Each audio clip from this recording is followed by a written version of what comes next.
go, Randy? I'm getting there. All right.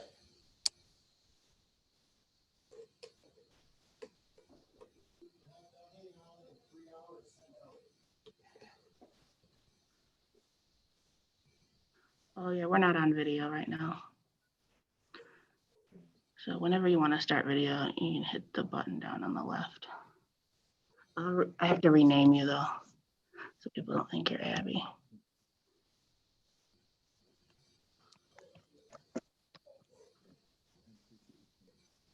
Not a problem.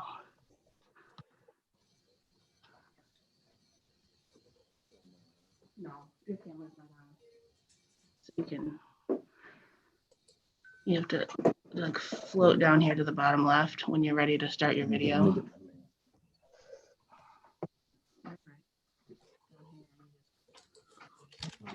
And do I have to unmute it?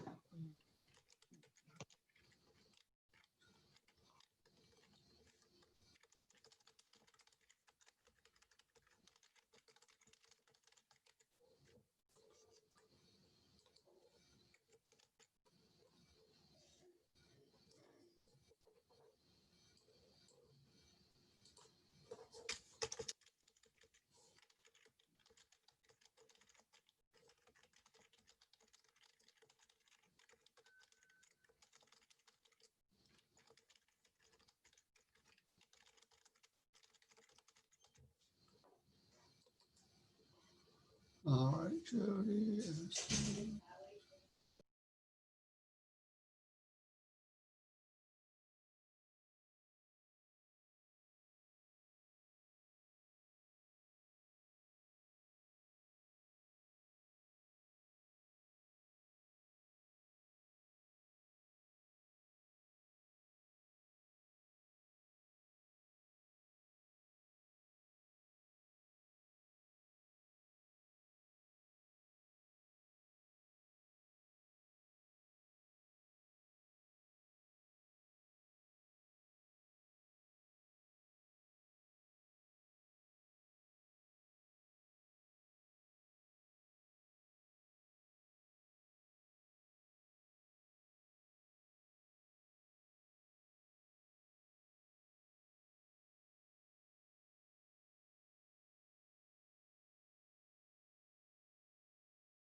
Oh, okay.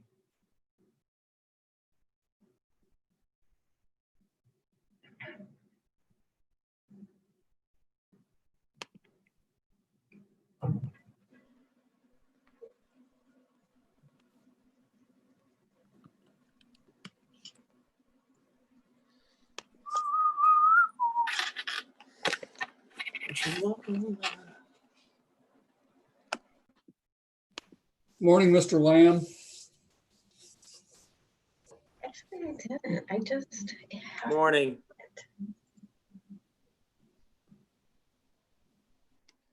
Now looks like we're having enough for a party today. I didn't do that.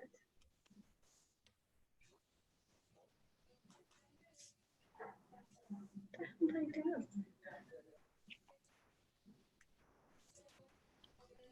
Just so everyone's aware, the Playing around here. we are live streaming on YouTube right now, so Somehow I was able to just put up. Was there an option to put it on your Google Calendar? Where's the volume at? Okay. There's-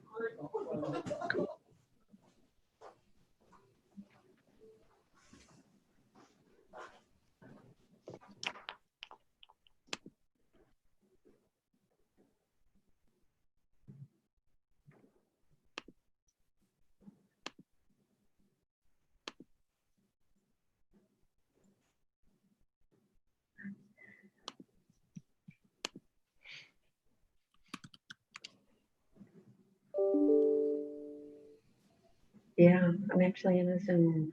So go to your calendar. It did. And you just clicked on it.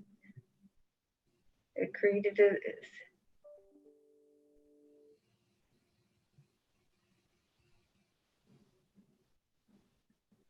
So you're in the meeting.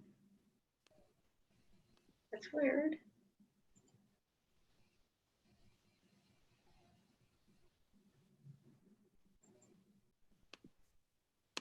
Okay, so when I clicked on the meeting, I did join Zoom meeting. You did do that, so.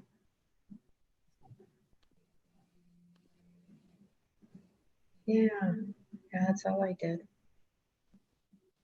Okay, all right, bye.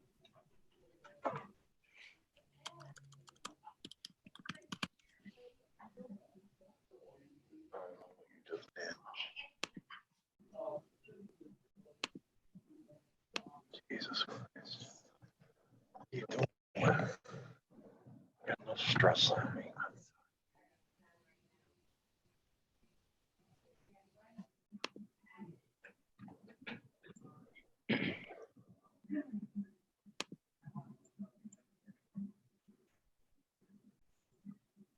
There you go. I don't know if my mic is on. That doesn't say it's on. Or is that just us? Unless it's not. Can you guys hear me? Anybody? Yeah. Holly can hear me. That's the only one I'm worried about. Morning, Pete. We can hear you loud and clear. Okay, good. Morning, everyone. Just to let you know, we're on live stream right now. We won't start actually recording until the meeting gets open, so.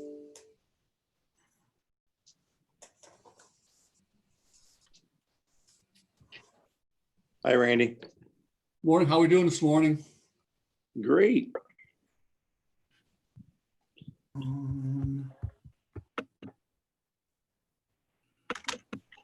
Hey, Randy, can you hear me? Yes. Okay, good. Thanks.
Good morning, everyone. Morning. I don't see Donna yet, so I'm going to, oh boy, She's getting on now, Danny. okay. Randy, my screen went, Should have gone to you. okay, I got it. Okay, Good morning, Donna. Morning, had to unmute. Donna, before we accept or vote to with the agenda, I do have a couple of changes that I'm going to bring forth before you adopt the agenda, approve the Okay. agenda. Sounds And good. they're personnel related, so Oh, yeah. just giving you a heads up. Okay. Not sure why I'm not on the screen. Do you think I should come back in or? Oh, you're fine. You Oh, should be, okay. you should be seeing, this is the Huron City School District Board of Education regular meeting. Right?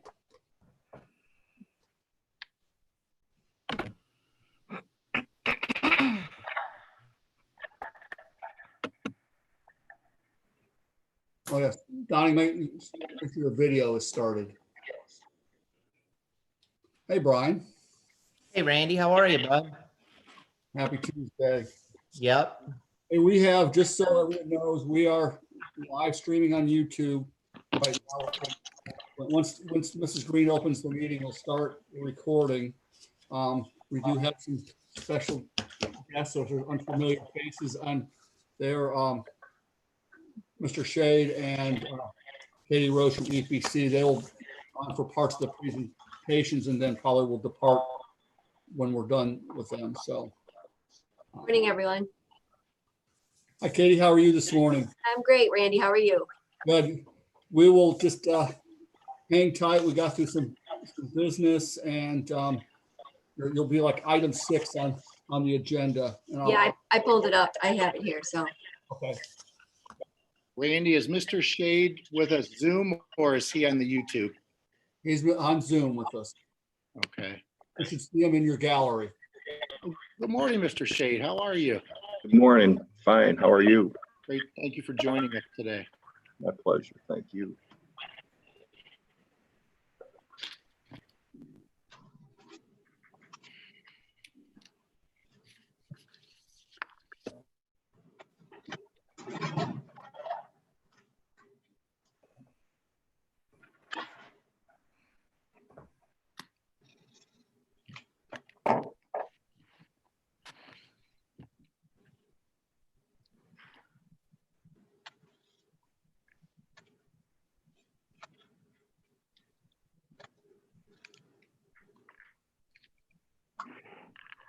Would you guys prefer to see the shared screen with the background or have a picture of the speakers as we open the meeting or the agenda? Is there a preference?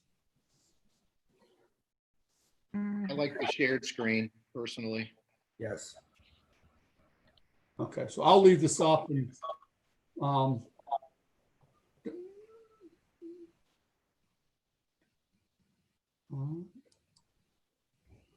hey, Mrs. Green, we are 8 o'clock. We're recording now, and we can start whenever you're ready. Okey doke. Call to order the Huron City School District Regular Board Meeting, August 18th, 2020. Randy, call the roll, please. Mr. Jones, Yes, here. Mrs. Mast, Here. Mr. Slocum, Here. Mr. Ward, Here. Mrs. Green. Here. Would you all join me, please, for the Pledge of Allegiance? I pledge allegiance to the flag of the United States of America and to the republic for which it stands, one nation, under God, indivisible, with liberty and justice for all. Thank you. Okay, Denny, do you want to go ahead and share your changes to the agenda before we have a motion? Yes, thank you. 3 changes. This would be under superintendent recommendations, item 9. Item 9B, Rachel Dufresne. I'm asking that we pull her recommendation this month. We are still waiting for paperwork confirming license. No reason to think that there's a problem with it. I do know there was a mix-up in submitting the order, so I'm confident she will have it, but I would prefer not recommending until I actually have it in hand. So that's item 9B, removing Rachel Dufresne. Item 9H, our academic facilitators for the Huron Virtual Academy. I believe my executive assistant mailed these to you last night. Amy Lauer, facilitator. Krista Watson, facilitator 3 through 6. Amy Lauer's K2, by the way, and Tabitha Ramey, 7-12. 2 of these are actual employees of the district. 1 is not. I'll talk more about that when we get into it, that recommendation. And then finally, item 9I, Huron Virtual Learning Academy Program Mentor, Tricia Rose Kelly. And she will be recommended at BA plus 5 years experience, step 0. Okay. Thank you. All right. I need a motion to approve today's agenda with the modifications Denny just ran through for us. So moved. Second. Thank you. Randy, roll call. Mr. Ward, Yes. Mr. Slocum, Yes. Mr. Jones, Yes. Mrs. Mast, Yes. Mrs. Green. Yes. All right, next agenda item, we need to approve the minutes from the last board meeting. Can I have a motion for that? I'll make that motion to approve the minutes. Thanks, John. Do we have a second? Second. Okay, Randy, roll call. Mr. Jones, Yes. Mr. Slocum, Yes. Mr. Ward, Yes. Mrs. Mast, Yes. Mrs. Green. Yes. All right, that leads us to audience and community participation. So Randy and Julie, I will turn that over to you to share what we've had come in. So the point of process here, Dr. McDonald has, we have the board meeting email set up, and she is collecting those. She has some other emails, I believe, and also anything that came through on the YouTube chat, and people can still contribute them while we're in this participation. So Julie, if you just for my records, make sure you give the name and address of the people who you're representing their comments for. All right, and to clarify, Randy, not everyone put in their address. I did ask for clarification. So for those that I do have, I will provide those. Okay, the first individual, and these are loading in our email, so I apologize for the delay. This gentleman is Jack Lenzik, Lenczzyk. He has 2 comments. So to start with, it says, hello, I am forwarding my original email to this one because it seems specific to the issue at hand. I'd also like to add that in my original email, the number of Erie County cases went down to 74 in the last 2 weeks on Tuesday, per the Ohio Department of Health release of counties with the highest occurrences, and then 78 cases on Thursday. 74 cases is exactly half the number reported in the Erie County Health Department press release, which states 148 cases in the last 2 weeks. So either the numbers are wrong or the cases were cut in half a couple of days ago. He provides a number of tables that we can print off and share. A post notice 70 cases in the last 2 weeks or less takes Erie County under the threshold for being red, 100 cases per 100,000. Thank you.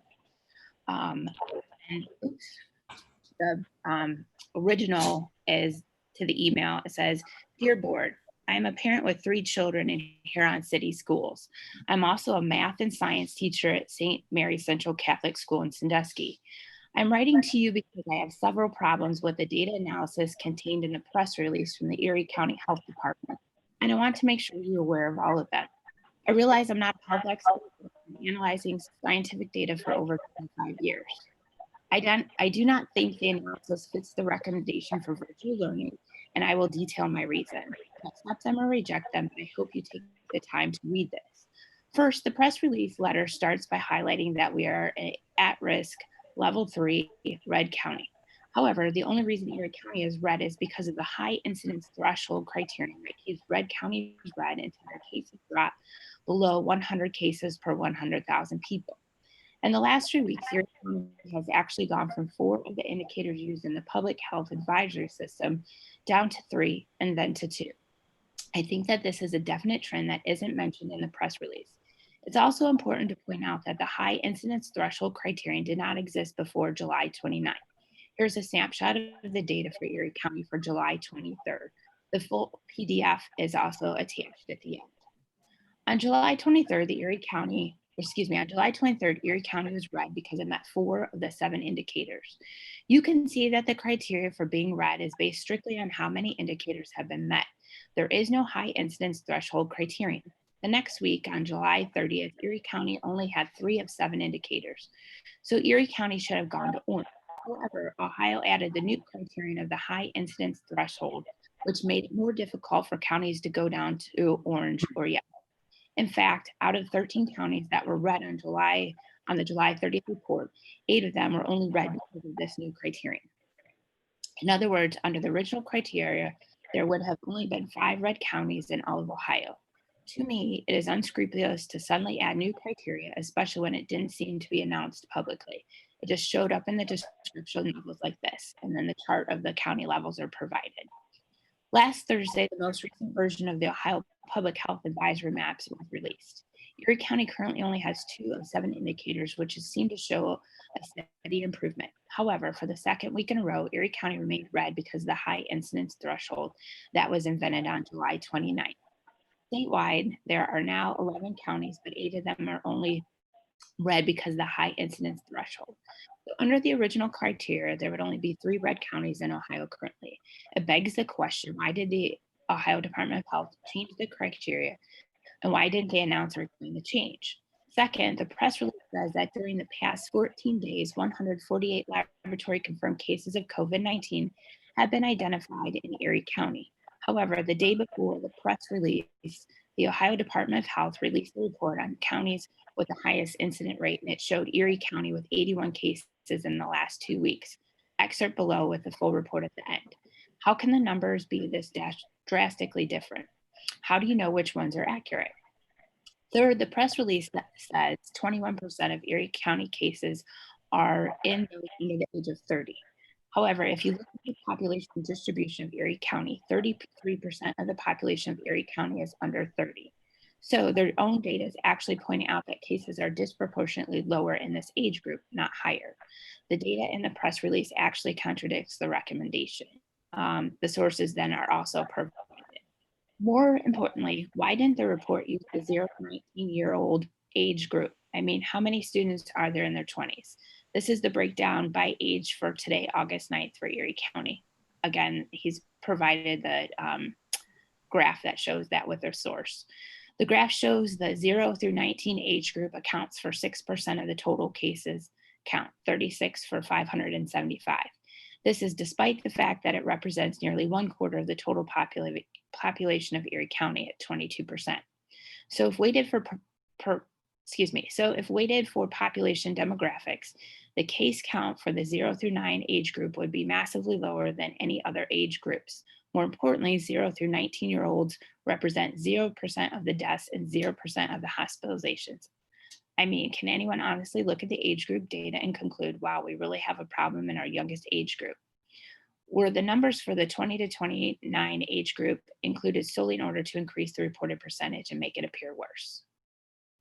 Finally, I have a problem with the statement 229 students under 19 years of age and 23 adults associated with school buildings, examples teachers, coaches, administrators, have been placed on a mandatory 14-day quarantine. Since when did the number of people in quarantine become a metric to determine spread? I received several Final Form announcements regarding COVID incidents from Steve Camello over the summer, and it always seemed to go something like this. One student athlete finds out they were at a family gathering or the like, where somebody at the gathering tested positive for COVID. So the entire team does not practice. The team isn't sick, the team doesn't have symptoms, the team isn't even tested. They go back to practice days later. Now it seems that the Erie County Department of Health wants to use these situations as a justification to close schools. Really?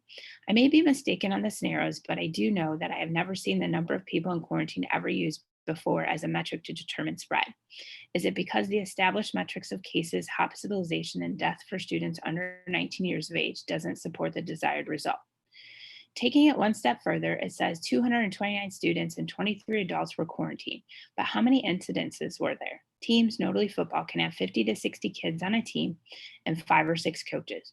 So were there 6 incidents, maybe 8, and out of how many? All sports teams have been practicing all summer, and not just high school. I've seen massive baseball and softball tournaments at Fabens Park every weekend, with games from morning until dusk and with teams from all over the region. There's been baseball at Sports Force Park and basketball leagues, volleyball leagues, swimming practices, soccer practices, and band practices. You name it, kids have been doing it. Throw in Cedar Point workers and visitors, and you have a massive amount of youth activity. With that much activity, a handful of incidents don't appear to involve any reported illnesses. Seems like a good result. Why is this being presented as a problem? As an engineer, math, and science teacher and parent, I am extremely frustrated with the data analysis that is presented in the press release. It appears to be manufacturing numbers to fit a desired result while ignoring all the data that doesn't fit.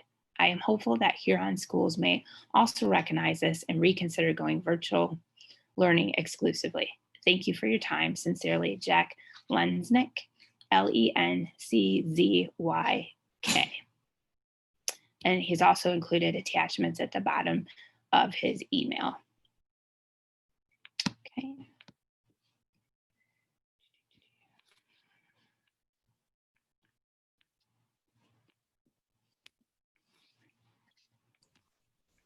I assume, Denny, we will, in a lot of these cases, address these concerns when we get to your presentation. Is that correct?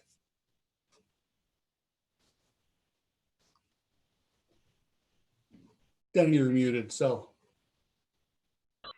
Sorry about Yeah. that. Yes, I would just like to thank Mr. Lenznick for sharing his information. He's put a lot of time and effort into his email. I've had a chance to read through it and the graphs and supporting documentation. So I greatly appreciate his thoroughness and absolutely his viewpoints. Okay, and by the way, just as a point, folks, if you're not speaking, we make sure we mute our microphones or reduce the amount of feedback. Anything else before we move on to the next comment? Actually, the next comment is again by Mr. Lesnick. He has a second one attached to it. It says, "Dear Board, I'm attaching a PDF summary with cases, hospitalizations, and deaths for both Erie County and Ohio to illustrate how disproportionately low the risk of COVID-19 is to school-aged children. I included the graphs broken down by age in the Ohio coronavirus dashboard.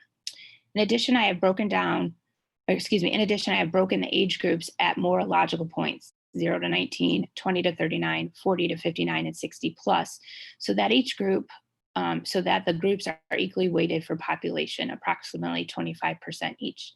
As such, they can be directly compared to others, apples to apples. I continue to wonder why the age groups are broken up the way that they are. 0 to 19, 20 to 29, 30 to 39, 40 to 49, 50 to 59, 60 to 69, 70 to 79, and 80 plus, because they aren't equally proportioned according to the population. When equally proportioned, the number of cases in the 0 to 19 age group is almost 4.5 times smaller than the closest age group, 40 cases compared to 176 in Erie County. So even though the press release notes that the Erie County Board of Health has identified a significant increase in the number of young people who are infected by the virus, young people are still remarkably lower than any other age group. And when it comes to hospitalizations and deaths, the difference is even more striking. Please keep this in mind when making decisions regarding the importance of in-person schooling versus the risk to children. Thank you. Okay. The next communication is from Dr. Elizabeth Laffay, Laffay. She resides at 417 Anchorage Circle. Members of the board, I appreciate your work during this unprecedented time and thank you for your service. I am writing because I have significant concern that our decision-making now and going forward will rely solely on the recommendations of the Ohio Public Health Department, as you have previously stated. There are multiple professionals in the community who I feel need to have a voice in this conversation. As a local practicing physician, I would count myself among them. Though I believe the Ohio Public Health Department is doing its best during this time, there are significant limitations in the advisory system design, and it is primarily what is being used for many important decisions. The two pertaining to this topic being, 1, the decision of our children physically going to school in Huron, plus their sports. 2, the stance outlined in the position statement by the Union of OEA, Ohio Education Association. Within the 7 indicators used for the system, the focus is primarily on increases in cases, with no mention that there is not much actual illness or even symptoms in the large majority of those who tested positive, and especially in the second school age cohort. We are considering congregate spread, cases within nursing homes and prisons, when calculating spread among the community, which is similar to punishing the whole class for one child acting out. Even by this model, our numbers have improved for 2 consecutive weeks. Other than the newly added, as of July 29th, and poorly explained high incidence threshold We would now be at level orange as we currently trigger only 2 of 7 indicators. In the 0 to 19 age group, there are 0 deaths and 0 hospitalizations. This is not a disease putting our children at risk. They are 50 times more likely to die in a motor vehicle accident on their way to school. Per the health department, 229 students under 19 years of age and 23 adults associated with school buildings have been placed on mandatory 14-day quarantine. And this contributed to the strong recommendation to start virtually for the first 9 weeks. Since when has suggested quarantining been used as a metric for disease spread, especially when many were aggressive, i.e. a team member had an asymptomatic family member test positive and the whole team was then advised to disband practice, etc. This is a small community and we are aware of one another. Let us not pretend that our children haven't been swimming and playing together over the summer without much social distancing. Why then are they suddenly contagious sitting next to one another to learn? Though they leave it up to the local government, thus effectively passing the liability buck, the following organizations are all recommending that students physically go back to school: CDC, AAP, the American Academy of Pediatrics, strongly advocate that all policy considerations for the coming school year should start with the goal of having students physically present in school. National Academies of Science, Engineering, and Medicine, Governor DeWine in Houston, and Scott Atlas, health advisor to the White House. Per CDC, 10 deaths in the US aged 1 through 4 years old since onset, 7% of total cases reported aged less than 18 years old since onset.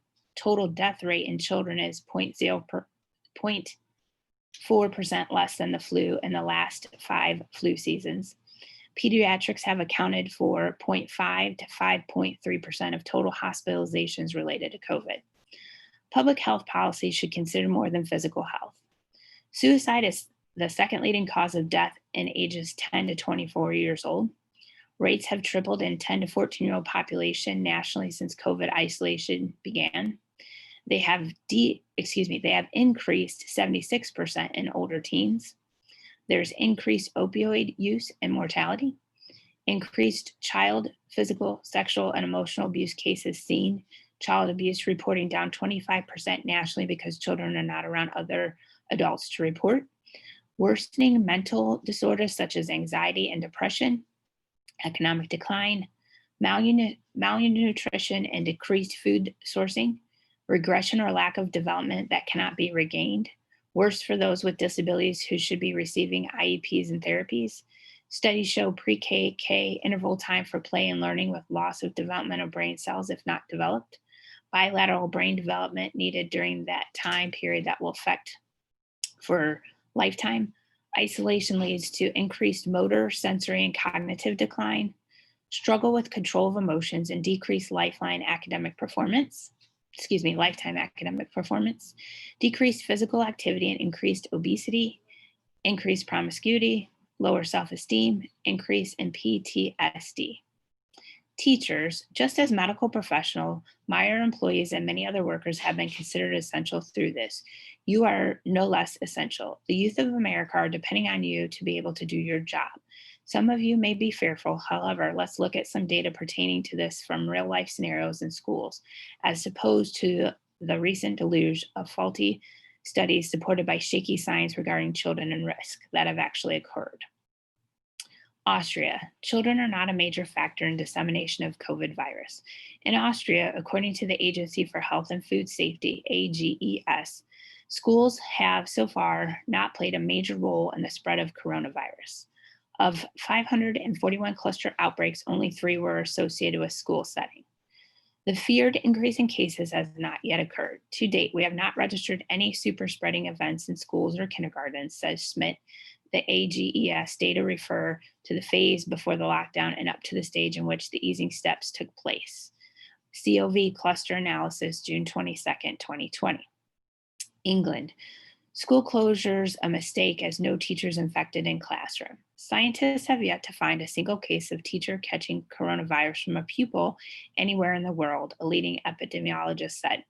Professor Woolhouse, a member of the UK government scientific advisory group SAGE, said that in hindsight, closing schools in March was probably a mistake, but the limited role children play in spreading the virus only became clear further along the infection curve. Mark McLaughlin, The Times, July 22nd, 2020.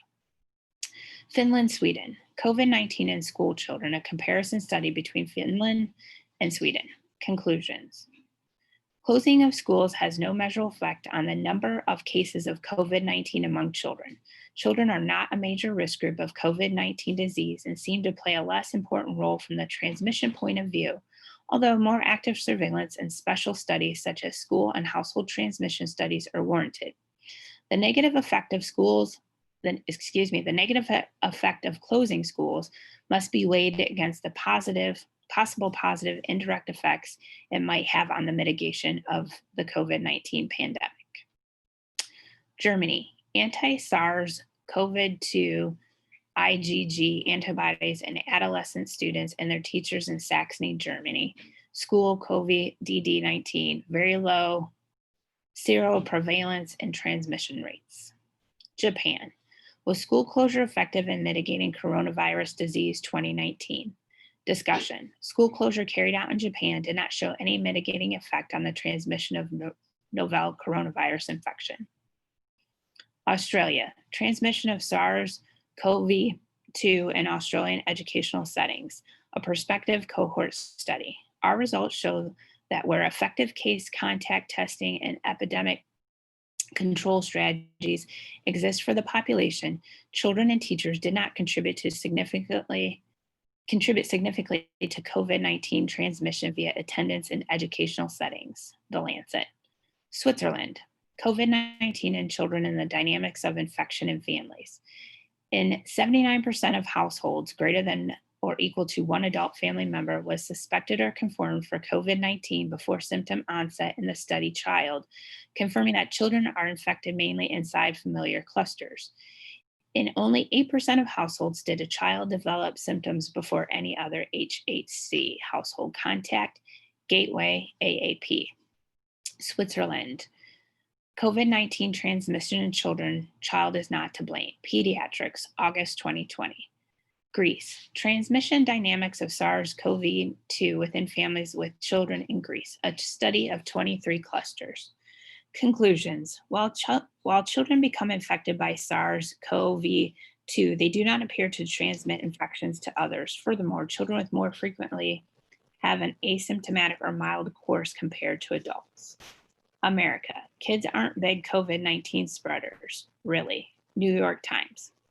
The consensus of real life experience with this around the world is not only are you not at risk, you may actually be protected because there is a natural herd immunity amongst children.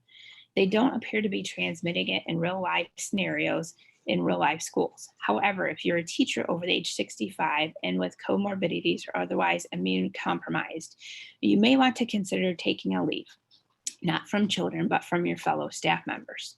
There does not appear to be much science contributing to the decision-making, with emphasis being on what if instead of what is. Fear of litigation should not affect our children's well-being. If there is a lack of teachers or substitutes contributing to the decision-making, can we name that and address it? Please consider the health of the entire community instead of just positive tests for a virus that has proven to be far less detrimental to our society than the fallout of our management of it. Thank you for your consideration. And she's included a number of references at the bottom of her email. And it says at the bottom, the board, parents, and administration need to take into consideration the entire health of the community, not just a risk of testing positive for a virus. This includes within one child mental, social, psychological health, and well-being, as well as their physical. Leave politics out of science and focus more on education than liability. Please don't confuse your Google search and social media rants with science and common sense.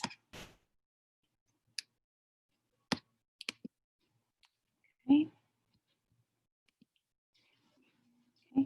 The next communication is from Doug and Kathy Parthmore, Parthemore. They reside at 723 Salem Drive.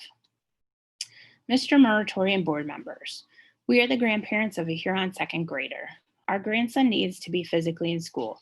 He needs the academic and social environment which school provides. He is one who gets help at home and when he and his siblings are here when their parents work.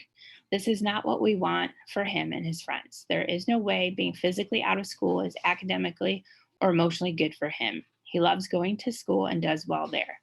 What about the little kids who receive no help and are shut up in their homes all day?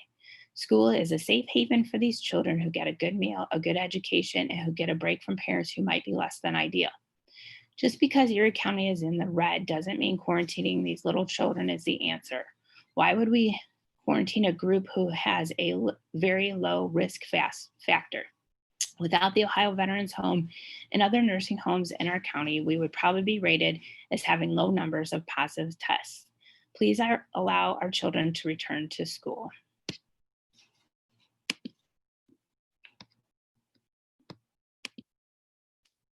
Okay. This next communication is from Mr. Roger Blevins.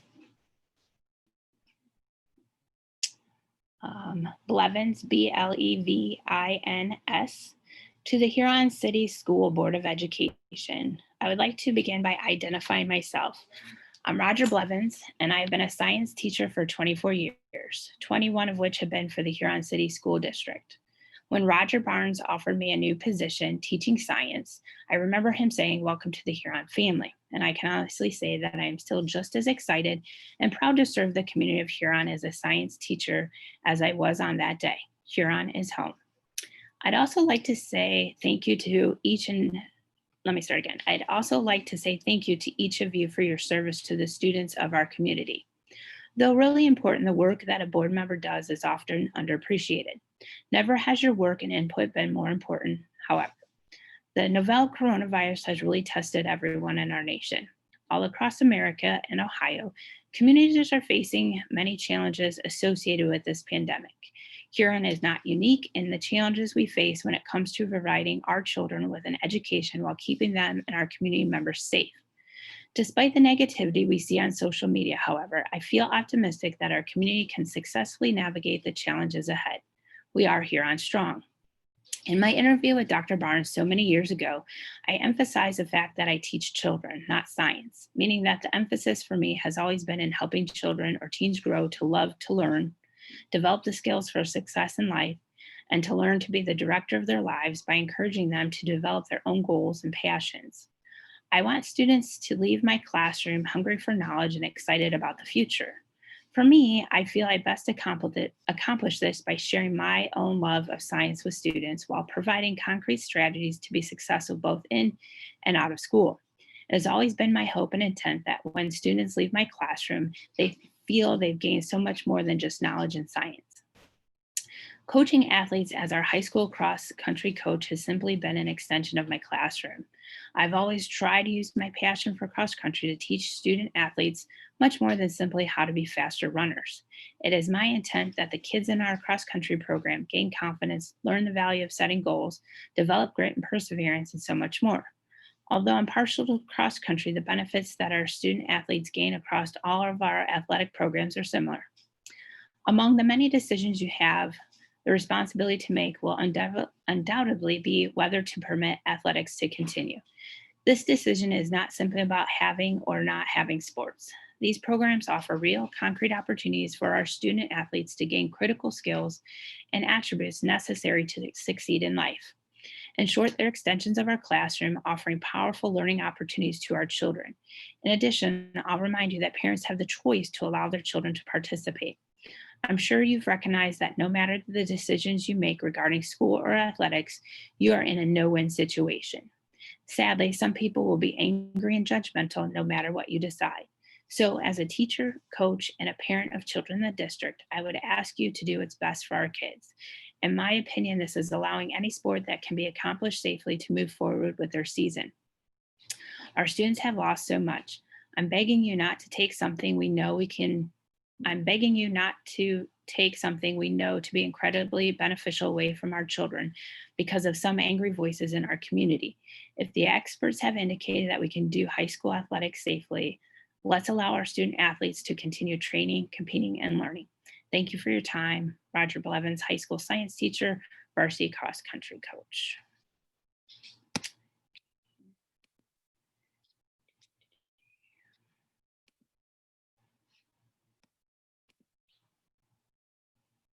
This communication is from Kelly Gray, Gray, 306 Concord Court. There is no logical reason for the kids not to be able to return to school. Their mental health is suffering. They need to return to school ASAP. Parents who want their kids online can do that, but it is absolutely must not be the only option.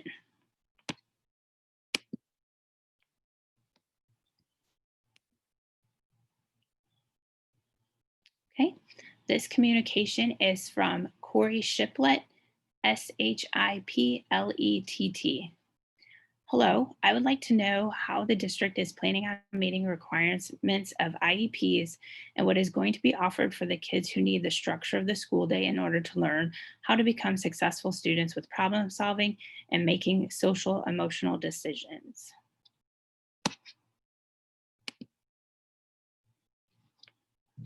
Okay, this communication is from Corey Shiplett, Shiplett.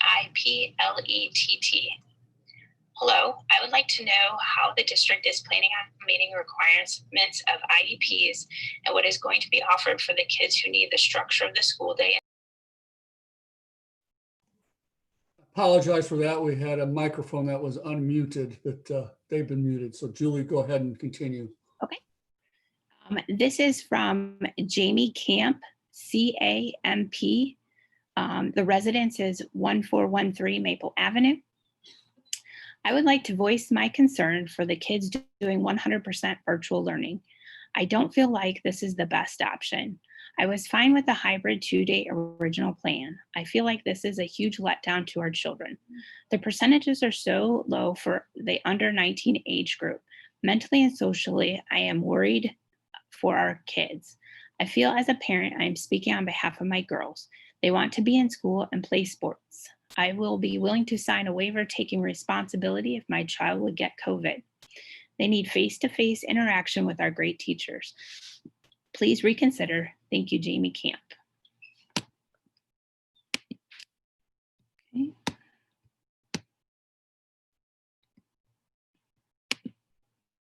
Okay, this is from Mindy Brunau, and her address is 3004 Deerfoot Trail. My name is Mindy Brunau and my address is 3004 Deerfoot Trail, Huron. My question and or concern is that it was mentioned to me by the board that it is not in your best interest to go against the recommendation of the health department. And if a board member does, they could be held accountable. So does that mean you are more concerned with being held accountable for something than giving the parents a choice in how they want their kid to get an education? I believe that is part of the job when you are elected is to be held accountable for our child's education. The risk is worth the reward for some. We take a risk every day with our child's health and well-being, sending them to school. Where does the accountability start and stop? My child could get hurt, die in a bus accident to or from school.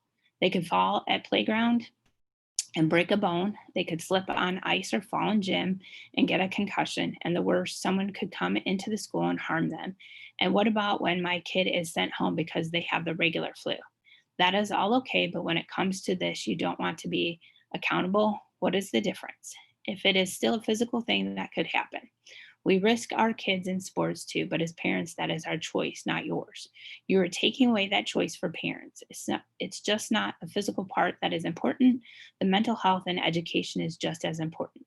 If you are so concerned with being held accountable, then have a parent who wants their child to go in person, sign a waiver like we do in sports or for a field trip saying you aren't held liable.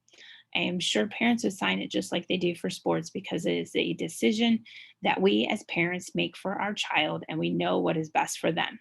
The hybrid plan was already set up. Why can't we just start with that? Then evaluate in a month or so and see where we are. P.S. I am copying this to make sure it is seen. Okay.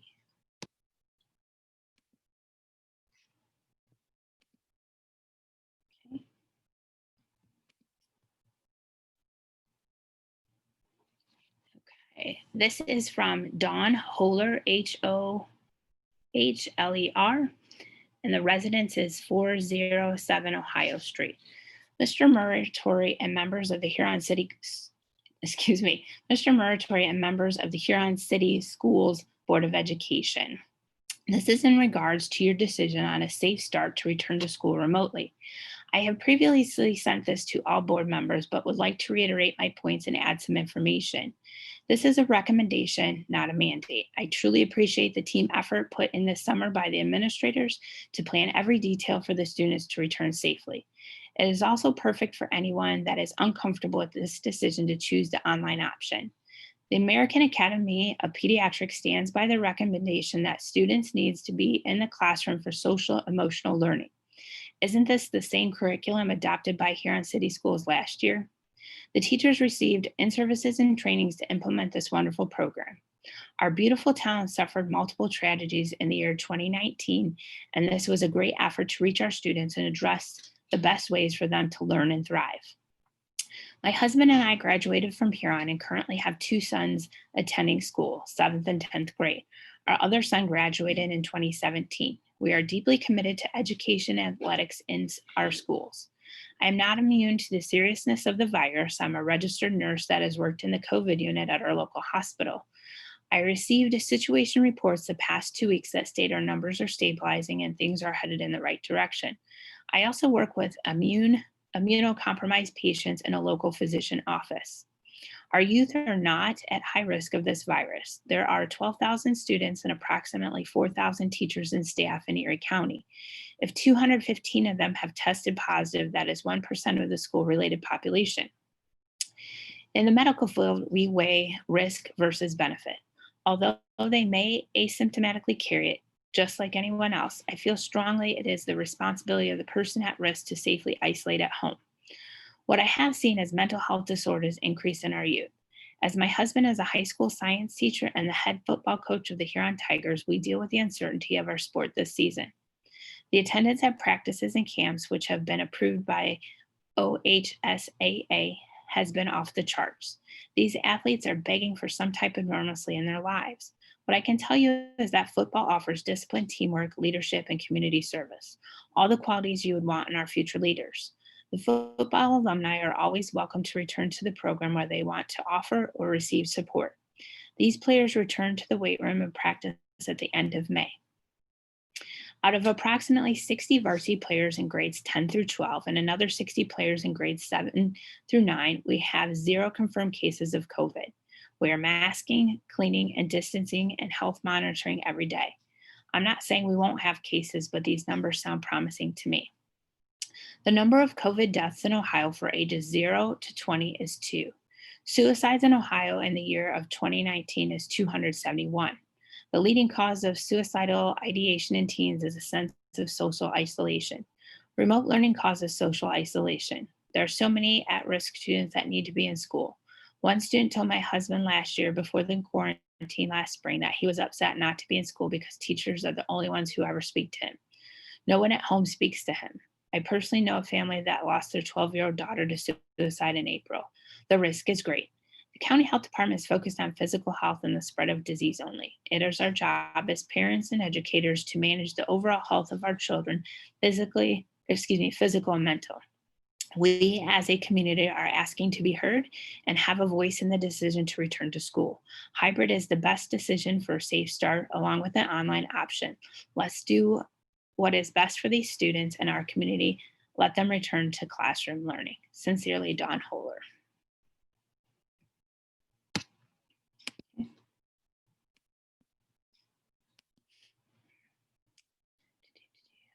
This communication is from Emily Parenti, Parenti, and she resides at 615 Williams Street. Good morning. I am a single parent of 6 sons. 4 of them are still in school. I want to compliment the school district for coming up with a hybrid plan and really addressing those children that are in the North Point classrooms housed at different buildings. I understand that the health department has made a recommendation based on what is the reporting guidelines that have been set by the state. I want to be clear that the decision for the school and how that looks is hard for any family, and families have to do what is best for them while keeping everyone safe. The hybrid plan was well thought out and should proceed, especially for those who have barriers such as technology access to Wi-Fi, and the services that are not being delivered for those students that receive through their 504, Title I, and IEPs. The pandemic has impacted every single person's life in the world. I appreciate this community working together to make sure staff and students are as safe as possible and following the guidelines. The open-minded approach has been essential.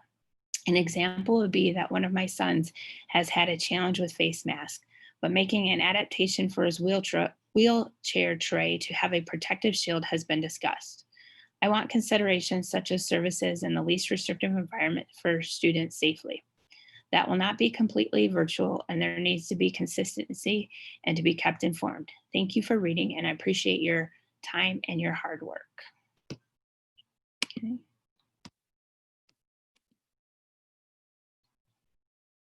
Okay, this communication is from Chuck Allendorf, Allendorf. He did not leave an address. I understand how everyone questions the worlds of sports with COVID. I don't understand how a few people can determine what the world should do with their sports life. We are all intelligent people with intelligent children and grandchildren. We are capable of making our own decisions without someone telling us how to make that decision. I don't believe anyone should tell my children what they should do pertaining to sports other than parents. We understand the risk, and after weighing everything, we should be able to make our own intelligent decisions.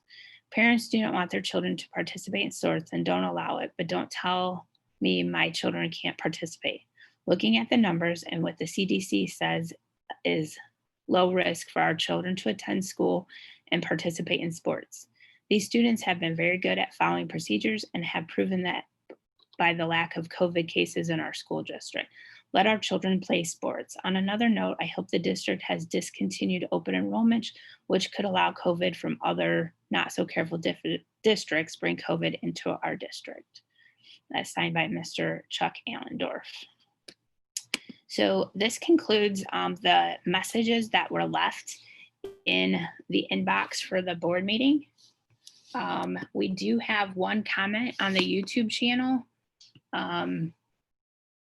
Is it okay if I go ahead and read that? Yes, please go ahead, Julie. Okay, it's from Kim Vaca, VACCA. I would like to appeal to my right to choose the best way to educate my child. With the option of in-person learning, everyone has the chance to choose how their child learns, at home versus at school.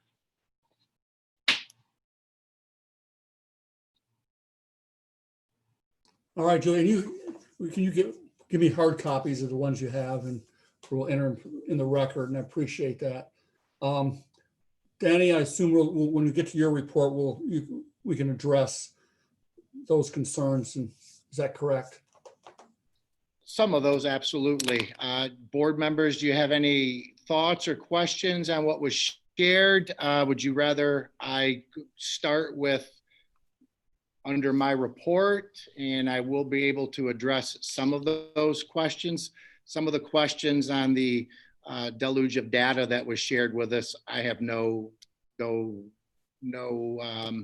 ability to verify or to dismiss any of that. I'll take it at face value, so I will not address that. I do know that, thank you to Mr. Shade, has agreed to join us this morning. He can talk specifically about the data supporting if he would please, the data supporting the recommendation and the current status of the COVID pandemic in Erie County. But I'll follow Mrs. Green's lead if you'd like me to start my report, or would you like to go in the order of the agenda?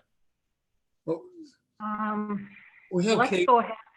Oh, go ahead, Randy. She's waiting. Do we want to? We can jump around or whatever you want to do, Don and Denny. So. Well, is letter A going to take a while with Katie? No, it's short. Okay. Let's just, since Randy only has two discussion items, let's just proceed normally, and that won't take too long. I do want to say thank you, if anybody's still listening outside of our Zoom participants, for their comments and concerns, and very well thought out, very passionate, and very meaningful to all of us. So thank you very much.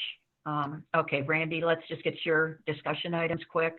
All right, thank you. And by the way, board, I know that remote was not the ideal thing for public participation, but hopefully, at least in my mind, this went pretty fairly well. And thanks to Dr. McDonald for leading that cause. So up next in my report, I have Katie Rose, who's Senior Vice President of EPC. We've been talking since January about an early retirement program. And so, Katie, if you're ready, you should be able to share your screen. The board members, you do have a copy of this presentation in board docs. So, Katie, are you with me? You're muted right now.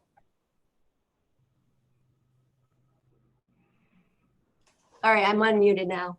Okay, your presentation is up, and so let it rip, I guess. Okay. Well, thanks everyone for your time today. We have been discussing this since January, and I'm going to go through a quick plan summary for you currently, and maybe just take questions at the end. Really quickly, our company, Educators Preferred Corporation, we've been in business since 1971, but since '89, we've been working exclusively with school systems, primarily K-12, but also higher ed in structuring and implementing buyouts. And to our knowledge, we're the only firm in the nation that exclusively specializes in these types of plans. We're in about 14 states. Ohio has been keeping us extremely busy for the last several years. We have over 100 clients in Ohio. The employee severance plan that we're going to talk about today, we kind of like to say up front that we're, as a consulting firm, we're philosophically opposed to like retirement plans per se. In that with our eligibility, we try to capture those nearer at the top of the pay scale. So you'll see that when we get to the eligibility piece. We have over 16,000 participants that have received or are currently receiving benefits through our plan. As you'll see, and going into the next page, this is a very controlled approach. It can be structured for specific employee groups. Proven track record, we've implemented well over, it says 400, but well over 500 plans. Greatly reduces the workload on your central office if we handle all of the details throughout the window period and then the benefit administration period as well. We also provide draft legal documents for review by your legal counsel, and that's an important step. It's a very thorough set of documents that most schools attorneys don't have to spend a lot of time reviewing. But we're not attorneys, so we advise the district to have those reviewed. And then probably the most important part of our process is our counseling process. We'll bring in a team of counselors to sit down one-on-one with each of the eligible employees during the window period to review the plan. Now, currently we're doing that via phone, obviously because of COVID-19. But if that changes in the future, would be available on site. And our counselors, about 95% of them are past educators or administrators that have administered plans or have taken our plans. And that makes the employees feel comfortable sitting down with them, not someone from the board office or someone from our office. It's actually someone that's kind of been in their shoes. And we also give them state retirement and STRS and SERS projections. For those who are eligible, we'll prepare an individualized counseling booklet to give those estimates and combine that with taking the plan to give them a thorough picture of what their, what the plan has to offer. Our counselors are not paid by how many people they sign up. They're actually paid hourly. So there's not any undue pressure being put on the employees. Page 4, the objective obviously is to reduce the percentage of staff near at the top of the pay scale. Eligibility, this would be a one-time offer to your full-time teachers and administrators. And going forward, you'll see that they're professional staff and your classified employees who will have a minimum of 10 years with your district as of June 2021. It would not be available to what's known as retire rehires. They would be excluded from the plan. The benefits of the plan, so professional staff electing would receive $45,000 plus their applicable contractual sick leave pay, divided into monthly payments. The benefits are paid over 60 months. So it's paid over a 5-year period on a monthly basis.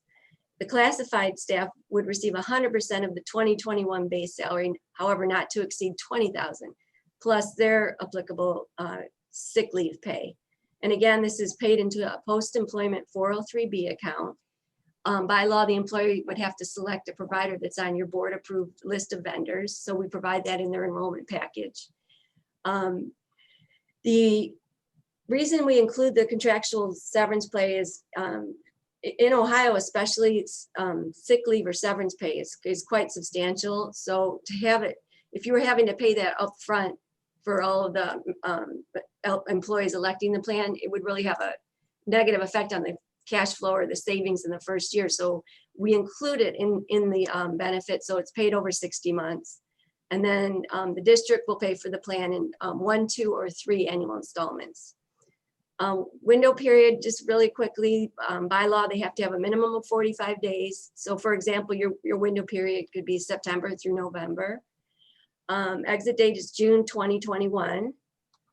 One other quick thing that I'll point out on this page, so we can keep this moving though, is our operational needs clause. And so this would give the board the right to retain certain employees that elect the plan for up to 1 year.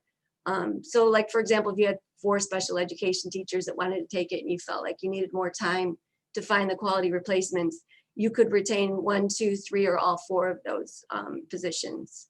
And they would just receive the benefits up to 1 year later. Hey, Katie, if I may insert, Sure. we've also talked, we originally talked about making the exit date June 30th, but I think if you approve this plan, I think we would entertain a mid-year, but be careful, we go back to that operational clause on that.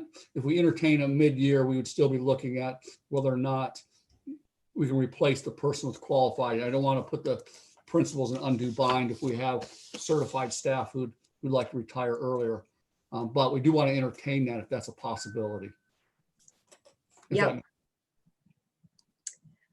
Yes, we're working with a lot of districts right now that are considering just that, Randy, because of the reluctance of some teachers wanting to go back into the classroom, at some point. Okay, let's go on to page 5. We're moving along here. So page 5, as you look at these numbers, just know that, and this is going to be like, this is the cumulative net budget reduction. So these figures you're seeing are net of all replacement and all plan costs. And so these are in which we've reviewed extensively with Randy. So for what our model's projecting is for your professional staff, we're projecting 4. And in this scenario, we didn't replace 1 position. So in the first year, again, net of all plan and replacement costs, the district would save that $145,713. We show an 8-year projection. So if you go out cumulatively over the 8 years, it's $978,205. And again, know that this is the net savings, after replacements and after plan costs. Now, in that, what the next line item shows down here is this would be the scenario had the ESP not come along and had these 4 that would be taking it, had these 4 just left when they would have left in the future with the district. So this illustrates what that savings would have been without the ESP if those 4 had continued on, left the district when they, if they had this plan not been offered. So in that case, the savings to the district would be the $317,000 over the 8 years. So the true savings would be that very bottom figure there. Obviously, had the plan not come along at some point when these people would have left, the district would have realized savings. So the savings strictly from the ESP over and above that is that $661,195. And so that's for the professional staff. Classified staff, our model is projecting 6 opting of your classified staff and then replacing 5 of those 6, so not replacing 1 position. So the savings there in that first year is the 37,080. And then cumulatively close to $500,000 in the 8th year. Again, had the plan not been offered or come along, what the bottom green and yellow box illustrates is what the district would have saved had they left in a normal retirement scenario. Just getting their severance pay, leaving when they would have left. And cumulatively, that's the 225. So with the classified staff, you know, the savings isn't always as great as with the teaching staff, because sometimes you're replacing an hourly position with an hourly position.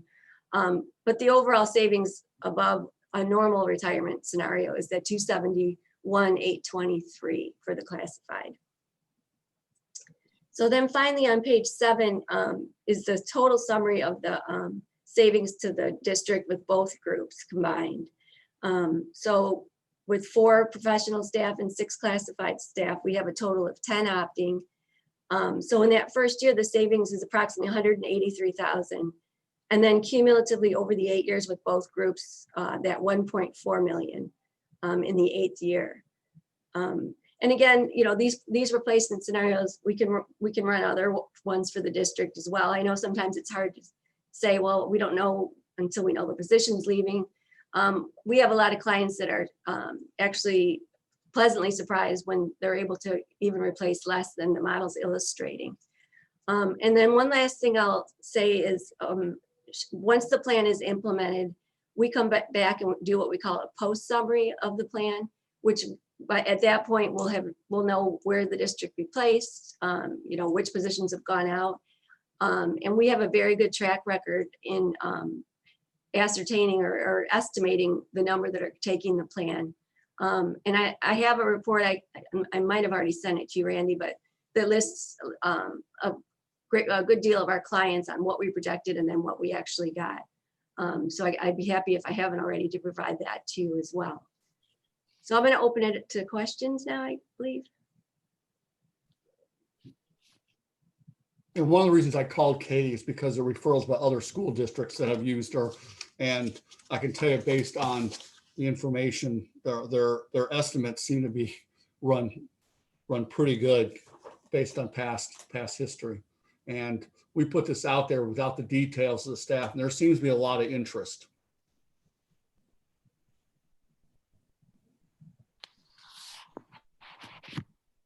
Any comments, questions? I have a quick question, Katie. Thank you for your presentation. It's very enlightening. Great. What can you share with, you know, like you gave the example of at a district 4 special education teachers decide to accept, and it's a hit that's that a district, especially the size of ours at Huron City, would reel from if something like that were to happen. Have you can you give an example of how that was successfully navigated, where all parties are content, both the district and the potential early retired teachers, and maybe a scenario where it was perhaps not resolved successfully? A successful resolution meaning everybody's happy. Sure. Yeah. Well, quite honestly, a lot of times when, and it doesn't happen, there's not a huge percentage of people that are asked to stay on. We may see it more in like the administrative ranks, if like, say the human resource person wanted to take the plan and they were like, well, really don't need you leaving right now, because obviously, you know, their responsibilities is to find the replacements. But I will say those that are asked to stay on for, and please know it's up to 1 year. So it doesn't necessarily have to be the full year. You may find that quality replacement within 2 or 3 months. And then you can establish that person's exit date at that point. But the feedback we've gotten from people is they're actually kind of flattered that they're asked to stay on. You know, they feel like that they're a good part, important part of the district. And from their perspective, staying on for up to a year obviously is going to increase their retirement. The only time I can remember when someone was asked to stay on was when they were actually planning on moving immediately down to Florida. And it actually worked out where the district was able to come to an agreement with them. Obviously, they were building a new home, so they were moving. And the district, you know, I guess was very considerate of that, and, you know, allowed the person to, you know, continue with the retirement at the regular exit date. One thing I'll caution is you want to, we, in our counselors, make sure they communicate this, is you want to make sure that the employees know that this is not something they can choose. Like, oh, I'll take that plan, but I want to stay another year. You know, that it's, the exit date is, you know, June 30th, 2021. And the operational needs clause is strictly up to the board. So you know, they may come forward and say, well, I'll take this, but can you keep me on for another year so I can get my pension increased? You know, that tends to happen sometimes. And we just caution, you don't want to open up a can of worms, you know, and make exceptions here and there. It really should be an informed decision, you know, based on your educational and operational needs. So it really should come from the, you know, the board's discretion, obviously. Thank you, Katie, very much. You're welcome. Any other questions for Katie? Okay, so if you'll have a resolution later on if the board would wish to proceed with this program, and we can have some more discussion when we get to that point. Well, thanks everyone very much for your time, and I wish you the best of luck with school opening. Thanks, Katie. Have a great day. Thank you. Bye-bye. All right, folks. So I'll jump into my report, make this quick. I know you want to talk about other things than finance, but I have you, so I can't let you get away without talking some numbers. One of the things I want to do every month is just do a quick, we're going to have to talk about, you know, levy in the future. And I want to make sure I equip you with, just like you want the answers to what's happening with school start, I want to provide you some other foundation. So each month I want to do like a 5-minute or less finance 101 lesson. And some of the long-term board members may already have this, but I think it's worth reiterating. Today, I just want to talk really briefly about our residential tax rates. And this is, you know, nothing compared to COVID, I realize. In front of you, you should see a chart that shows our residential tax rates over time. And is everyone seeing that? Yes. Okay. I want you to focus on the orange bar. That is our voted millage. That's our effective millage. We have about a little over 55 mills of voted tax assessment on residential property, but we're not collecting that amount because over time the effective tax rate drops to mitigate the inflation of property values. So if you look at 2018, 2019, you see we're down to 20 mills. That's as low as it can go. Over time, we're going to see the red. These are those emergency levies. They will continue to drop because those are fixed sum levies. They can only generate the money that was voted there. So like the last was 2.7 million. So that effective rate will continue to drop to maintain that 2.7. This little bar is our permanent improvement levy, and it drops too.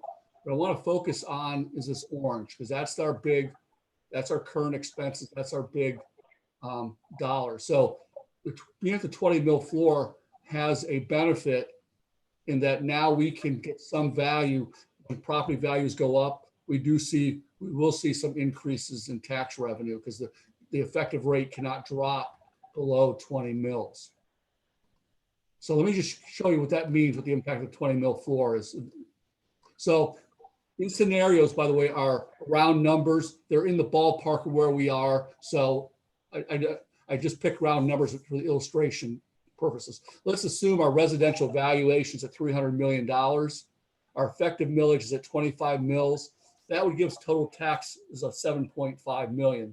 Now the district wouldn't see that much because of homestead and rollback and some other discounts, but the taxable value we should see a total of 7.5 million. If property values went up, let's say we just, man, property values are booming in the community and they go up by $50 million, we would still only collect 7.5 million. So the effective millage has to drop to keep that. So that's what's happened with our tax rates. We've dropped down to an effective millage of 20 mils now. So what does that mean that we're on the 20 mil floor? Going back to that $300 million in valuation, 20 mils means about $6 million in tax revenue. Now, if we get an increase in valuation, properties are booming, they're selling like hotcakes. You can't buy a property in Huron. And let's say valuation goes at $20 million, we'd actually get more revenue because our millage it'll stay the same, but we actually collect a little bit more taxes. So I just wanted to give you that brief scenario as we talk about being at the 20 mil floor. We talk about what kind of tax level we want to do. Do we want to do a continuing or an emergency or an income tax? It all impacts this 20 mil floor and something to consider down the road. Emergency levies do not impact it, and income tax levies don't impact that 20 mil floor. So being there is potentially a good thing when your property values are going up. So that's this month's Finance 101 lesson. Any questions on that? I got a captive audience, so I just had to do this. So, okay, get on to the rest of my report, and we can get on to some other things real quick.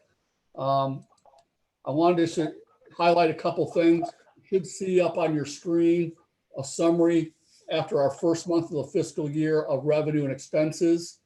I just want to point out July was a 3-pay month. That's why our salaries are a little bit ahead of where we would expect.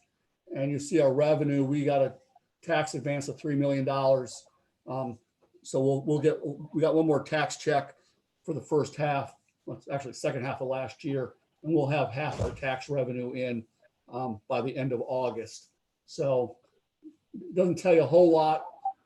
Right now, the forecast is going to be in flux, and we don't know where we're going to end up based on COVID spending and decisions about school opening or not remote impact these numbers. And so I'm kind of like waiting to see where we end up in terms of school. For example, are we running buses and that kind of thing will impact the numbers. And I'll show you one more thing financially. Our cash summary, this is the end of July. We had our general fund, a little over $6 million in the bank. We're actually a little bit better than that right now because of we did get our tax check and some other little money that's come in. That is the last thing I wanted to say about taxes and our finances. We're right kind of where we'd expect to be at this point. And I think that's going to be it for my report unless there's some questions. Well, I do want to mention just a couple of things real quick, that our audits have started, our financial document audits and our independent auditor, they're all starting right now. So the next 2 months we'll be wrapped up in that. And we did apply for a Broadband Ohio connectivity grant to try to deal with those students who do not have internet access at home. So we've applied for that grant. We'll hear at the end of the month what and how much we will get of that. So that's all I have. Okay, thank you, Randy. We'll move on now to Denny to his superintendent's report. Okay, thank you, Mrs. Green. I do want to circle back if we can to talk about to restart reopening of schools. I would like to thank Dr. McDonald for managing the influx of questions. I do want the board to know that we emailed every parent last Friday the link to the YouTube site and with the email address. So opportunity to weigh in was shared with all of our parents. So thank you to those folks who did. I really want to appreciate or thank our parents who have weighed in not only this morning, But for over the last 2 weeks or so, and really throughout the summer, we've had a tremendous amount of feedback from our parents, from our community members, phone calls, emails, informal conversations, and those viewpoints and that information gathered, that's been invaluable for us. It's really been utilized to a high degree to inform our decision-making process. So I hope those parents and those folks who are sharing at different times understand how valuable that is and how it does inform our decision-making process. So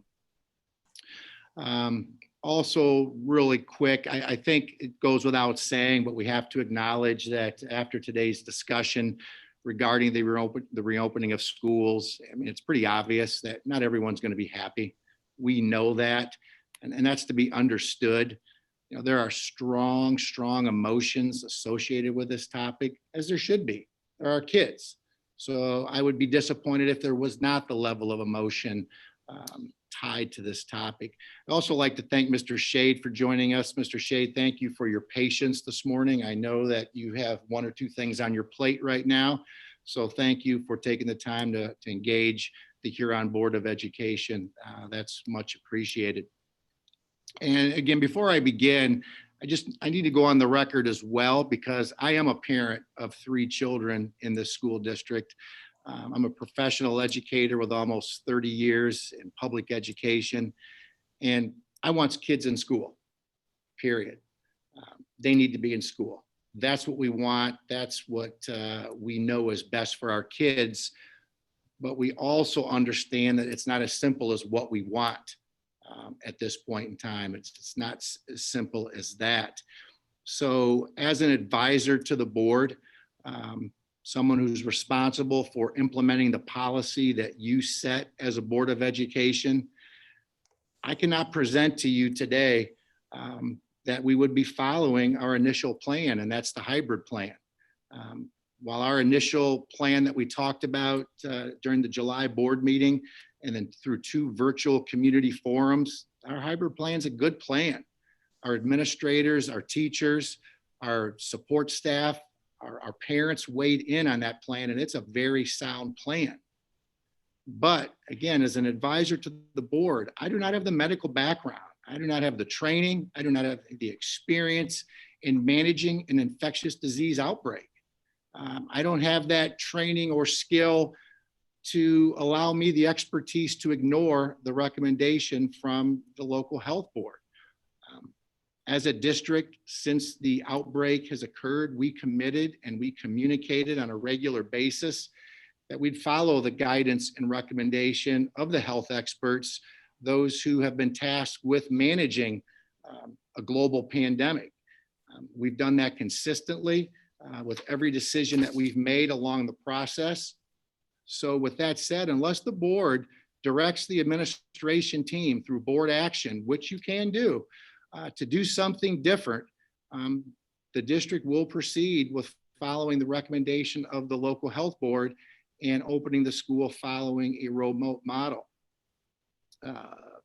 This will be reviewed within the first 30 days. We will meet with Mr. Shade and his team bi-weekly, and it's possible that changes may occur, that we can bring kids back to on-site, but this will be dictated by the data and the recommendations of those health experts. With the remote start, just outline what that would look like. I originally communicated that the district would follow the 2-week hybrid to begin the school year, transitioning to a full remote. And this is after the recommendation from the health board was made. They allowed the districts to have 2 weeks for a hybrid start. And the rationale for that was to allow students and teachers to begin building that positive working relationship, prior to pivoting to the full remote. Having kids in the building, especially our youngest kids, our youngest children who are transitioning to new buildings, meeting new teachers they're not familiar with. But this time also allowed for our staff to distribute technology equipment and other supplies. But it also allowed our staff to meet face-to-face with students who have specific needs. And that again was with the original recommendation from the health department allowing a 2 weeks hybrid. So I announced that a week ago. And after I announced it, I talked to a large number of families and teachers. They reached out to me and shared their thoughts with that. And one thing I heard with starting with a 2-week hybrid transitioning to a remote, following the recommendations of the health board, that there were a large number of parents were not comfortable with that and stated they will not send their kids to school for that 2-week. That was a common theme that I heard from, as I mentioned, a large number of parents. And the problem with that then is it created a 2-week window of kids missing out on engagement. There would be right there setting them back almost a fifth of the 9 weeks, if you will, or an eighth of the 9 weeks. So that's a problem. And it also created logistic problems for our faculty and staff to distribute equipment, because if they're instructing during the day with kids, where do we build that time in to meet with parents who are uncomfortable with sending their children back to school? So with that information that I gathered from the families, I went back to our admin team and to our teachers and basically said, we can do this better. There's a better way to do this. And one thing that we also recognized from our summer survey from our families, parents, and this is on or related to the spring remote learning, many parents were frustrated with that experience. They found maneuvering through the learning systems, through the passwords, the educational lingo, it was very difficult for them. So with that information from the survey and from the feedback from parents, we circled back as an admin team with teachers and how can we achieve our objectives? How can we build the relationship opportunities for students and staff? Where can we build that in? Where can we also build in distributing equipment to our children? But also, how can we provide another layer of support or professional learning for our parents with a remote model? So what we decided, and again, that's if the board supports the remote start, is to create an introduction to remote learning and orientation. And this is something I'm prepared to share with our community, with our parents this afternoon. Again, if we in fact, again, follow through with this model. Parents will be given a date and time during the week of August 31st through September 4th. That's an opportunity to meet up to 6 children with 1 parent per child. They'll be in shifts, meeting with their teachers and also those tasked with providing service for their children. That would be educational aides, principals, etc. At that time, children will be giving their technology equipment and their supplies.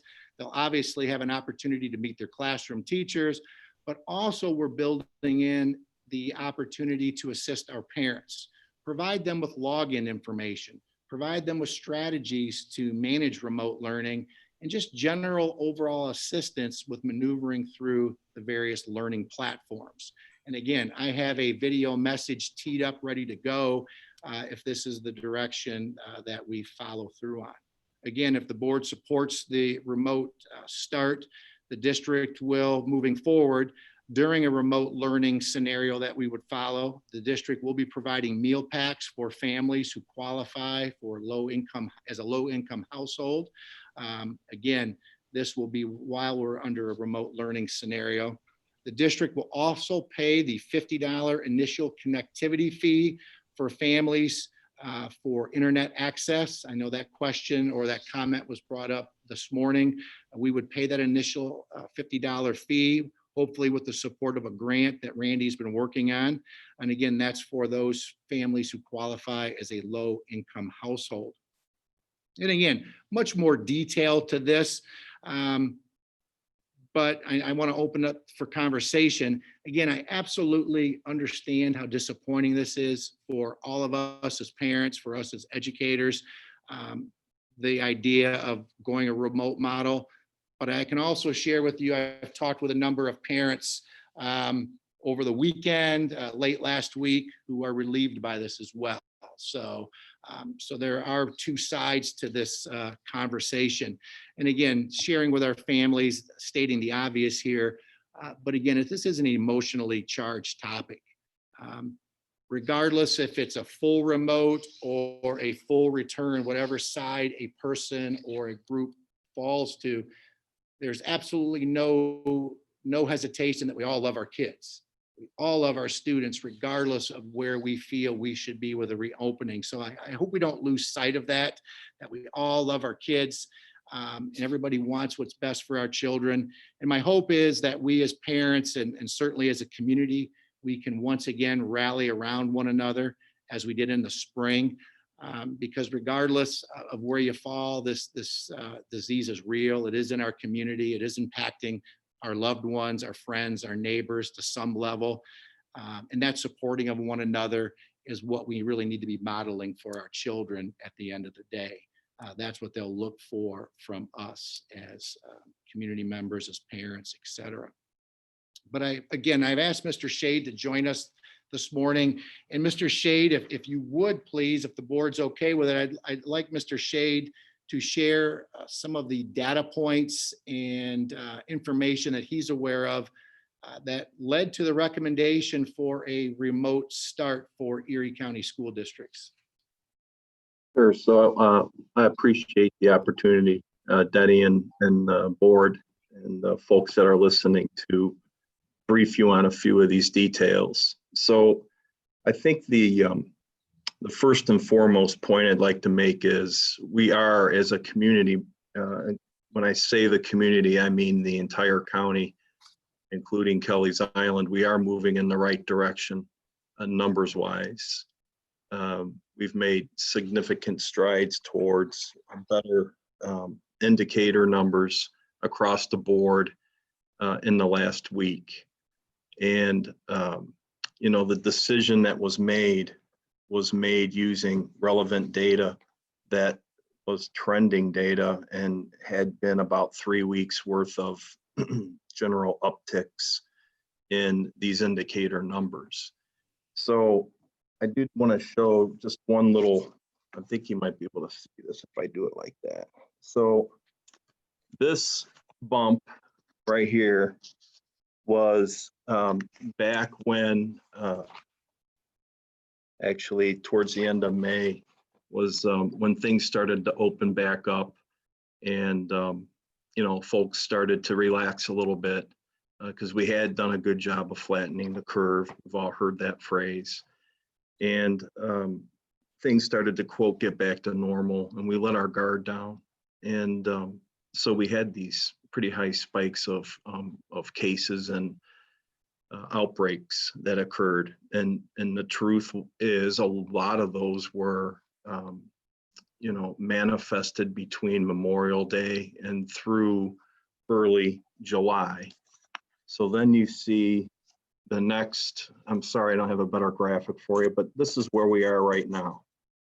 So this is what we had, and it took several weeks for us to get over this point and lay down as community spread. So you can see that point source, that couple weeks, and how long it took to get over that. Well, this is where I started looking at the data. And now the rest of this graph still looks like New York City skyline, and we're waiting to watch that drop. So that's when the decision was made to approach the superintendents. We had those 2 meetings.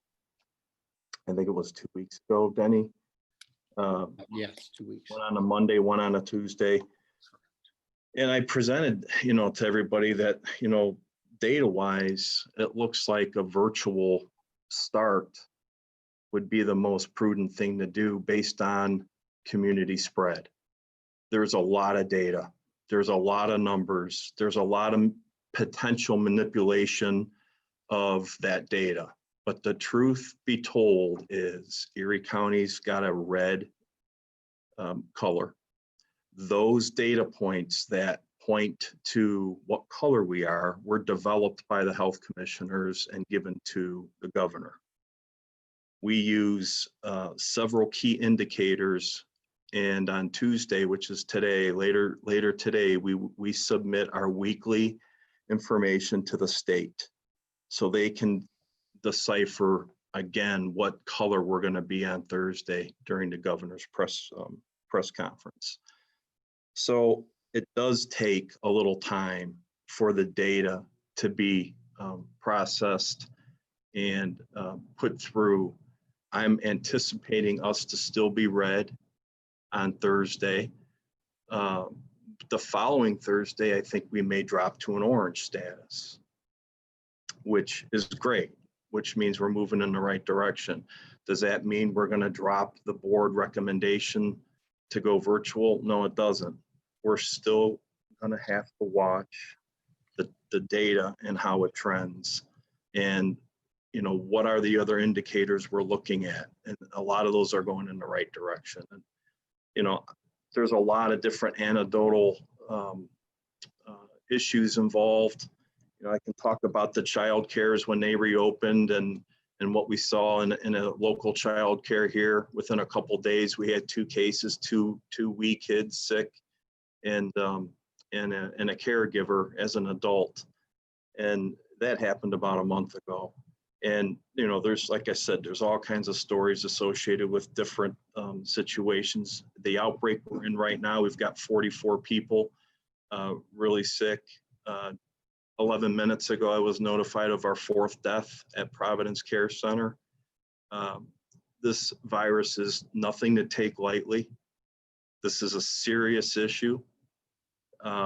I don't think the mentality of let the kids get it and let it run its course with the kids because it doesn't really seem to bother them is an appropriate response to a virus that we don't know a lot about. We don't know what the future impact is going to be on our kids or anybody who may contract the virus. We don't know a lot about it.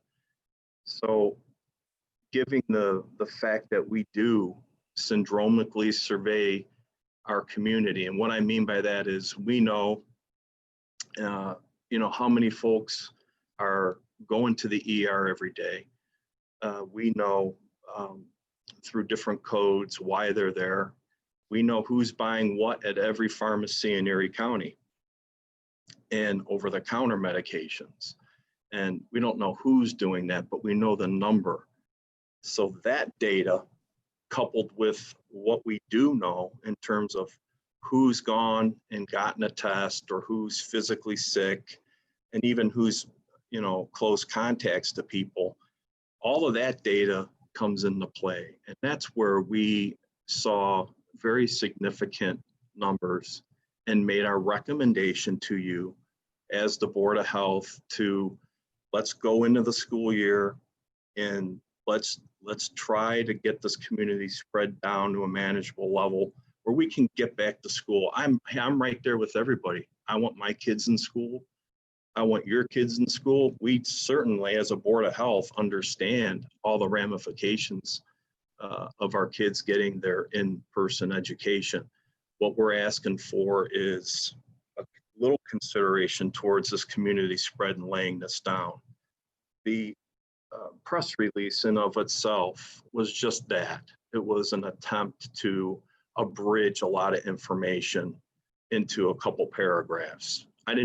Nobody wanted a 12-page press release full of data from the American Academy of Pediatrics or the CDC. You know, we've been in constant contact with all of the superintendents in the schools. And that's always been going on. Even before the pandemic, you know, we meet several times, or at least a couple times a year, and discuss a lot of different issues. Nothing has been more important than us to look at, okay, we're not in school right now. We know that. But what's the opportunity when we do get back into school for some of the schools that have chosen to go 5 days a week, you know, what I call 100 miles an hour? I just don't think that's a prudent decision. I think your school plan that Mr. Muratori and his staff have come up with, you know, we've reviewed that and we think it's great. I really think it's great. But I think, and I believe in the data that we have here in front of us suggests, let's just give this a little time. We're not talking about the whole school year. We're not trying to submerge and supplant in-person education. We're trying to limit the spread of this in our community because folks, it spreads like wildfire, just like, you know, we're seeing right now in this nursing home. And what it's done there over the last week has been crippling.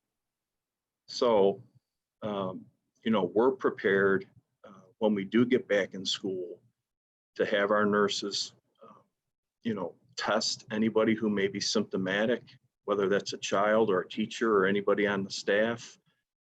The precautions that are out there all need to be adhered to. The social distancing, the 6 feet, the mask, the hand washing, the cleaning of hard surfaces, all, and the attestment of the child and the staff coming in the morning. That all needs to be done. And if we encroach on any of those principles, then we're going to invite this disease to have a seat at our party. And we don't want that. So, the data as of today, I think this morning we've got 11 people confirmed overnight.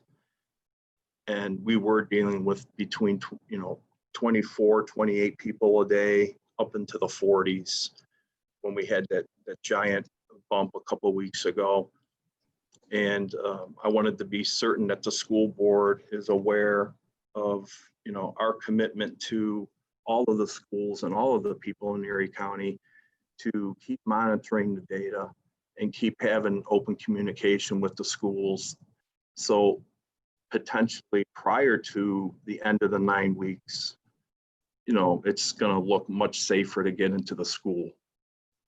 If we can do that, that's going to be great. And I'll be the first one to ring that bell. So that's what I have for you. Well, if board members, if you have any questions for Mr. Shade, which I hope you do, and certainly for me, because I believe we owe it to our parents to vet this through and through today during this session, so we can communicate this plan. But everybody feeling comfortable enough, because when we're lobbied and we're asked questions about it, that we understand the rationale of whatever we walk away with here today. Because we owe it to our parents. They need to know how we're going so they can make their personal preparations for this. So with that said, certainly Mrs. Green or remainder board members, if you have any questions or thoughts.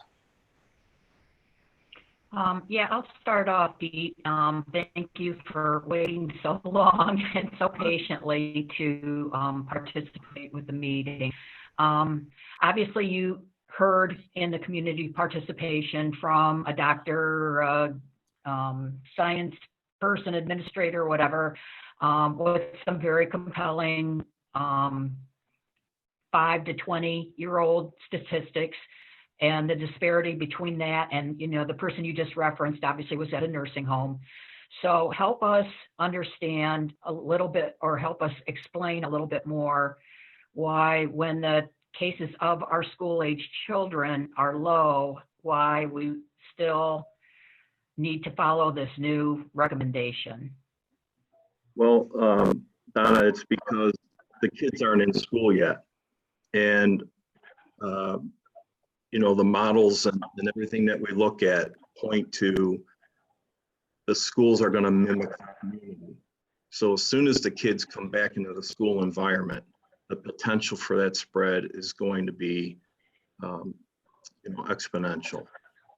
So that's what we're talking about. I'm not trying to compare what's going on right now with the nursing homes in any way, shape, or form. The congregate care settings were a problem earlier this year in May, and that was all replaced. The new bumps I showed you in the graph, those are all community spread, non-congregate care reactions to the disease. So we're thinking, and when the schools resume, that's what we're going to see. We're going to see market increase in the amount of COVID-19 activity. Unless we, help lay this community spread down before school starts. There's a lot of, there's also data here, American, I would urge people to go to AAP. They have critical updates. the state of Ohio has been sharing the Children in COVID-19 State Data Report. It's a federal report. It talks about the number of kids who actually have COVID-19 and have tested COVID-19. All of that's on the increase. And again, when the kids come back together is when the potential for more spread is going to be exacerbated. And we have to be prepared to handle that. And those are things I'm working with Denny and his team on in every other school. We're trying to have a proactive approach to how are we going to handle 1, 2, 3, 4, or 5 cases in a school district or in a school itself. So you need to know we are poised to work and put those outbreaks out like a wildfire, put it out immediately so it doesn't spread.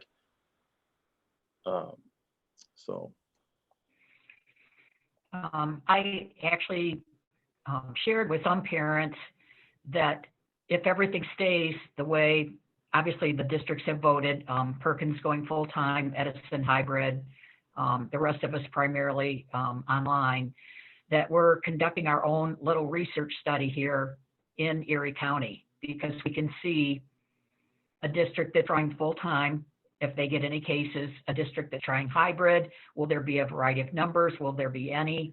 Do you feel like that's, we don't want to use human subjects, we know about that, but do you feel like that's going to be a good indication of how our choices have turned out? Or I know we can't predict the future, but. Oh, well, I mean, in terms of epidemiology and following what we call the etiology of the disease, I'm not sure, that's going to pan out to show one method was better than the other, because a disease event, an outbreak event, could pop up anywhere for a whole host of variable reasons that nobody can control. So, you could essentially have, well, let's look at these nursing homes. Again, we've got isolation, we've got staff restrictions, full PPE, everything you can think of, no visitors, and it's still getting in and manifesting through the folks. How is that happening? So back to your point, if we have schools doing different models, you're certainly not going to pit one school district against another and say, look, they shouldn't have done that, because now they've got a problem. Or look, this school did this and they don't have a problem. That's not what we're all about. So I don't see that as something that would be a comparative cohort study. That would be something appropriate. Okay. Any other members, please, with questions for Mr. Shade? Yes, I have, Mr. Shade. Again, thank you for your patience with us. I have a question, and really the concerns of our community, I guess, expressed both formally and informally, seem to fall into 2 categories. Questioning the validity of the statistics and concern for the social emotional well-being of our young people. And I guess my question has 2 parts. Your recommendation is taken very seriously by this board and by our professional educators, our educational leadership. Is your recommendation unidimensional in nature? In other words, it's all about flattening the curve, reducing COVID, or are you taking the social emotional well-being of our young people into serious consideration? And I guess kind of part 2, if I can add, and then I'll let you respond. If the social emotional well-being of our young people is taken into consideration, is there a point at which, in trying to predict the unpredictable here, but in a month, in 2 months, in 3 months, we say, okay, we can't keep doing this. We've got to go back to school. Thank you very much. Okay, well, point well taken. So part of the, the initial decision for the recommendation, as Mr. Muratori pointed out, was the first 8 days of school or so, to be flexible for the school to use to help curb some of the emotional and social and behavioral and mental health issues that students and the teachers might have. So we would hope that that would be somewhat of a stepping stone for the rest of the virtual learning curve for the next 7 weeks. And those issues were weighed quite heavy, and we did assemble our staff and the people that we work with. We have behavioral and mental health teams here at the health department. We did discuss a lot of that, and we still felt that it would be best to try to limit people from getting this virus and putting off school for, let's just say, 9 weeks in order to do that. I think that was a prudent decision. We're not talking, hopefully, the school being closed for the whole year and going virtual, but we did see what happened in the spring. And we watched those kids struggle, just like you all did, when the schools were closed and then the virtual world was heaped upon us, on top of all the other social things like graduation and sports. Certainly cognizant of that. But to your point, we feel that the benefit of going virtual for a few weeks is going to buy us a lot of needed time. We've heard this before. You've heard Amy Acton when she was director and the governor talking about, man, let's get a few weeks under our belt. Let's try to flatten this thing. Let's go into the fall with a safer set of numbers. I mean, if we didn't have the epidemiological data that we have, where would we be today? The fact that we're blessed with the technology and we can track what's going on is really where I'm laying my decisions from.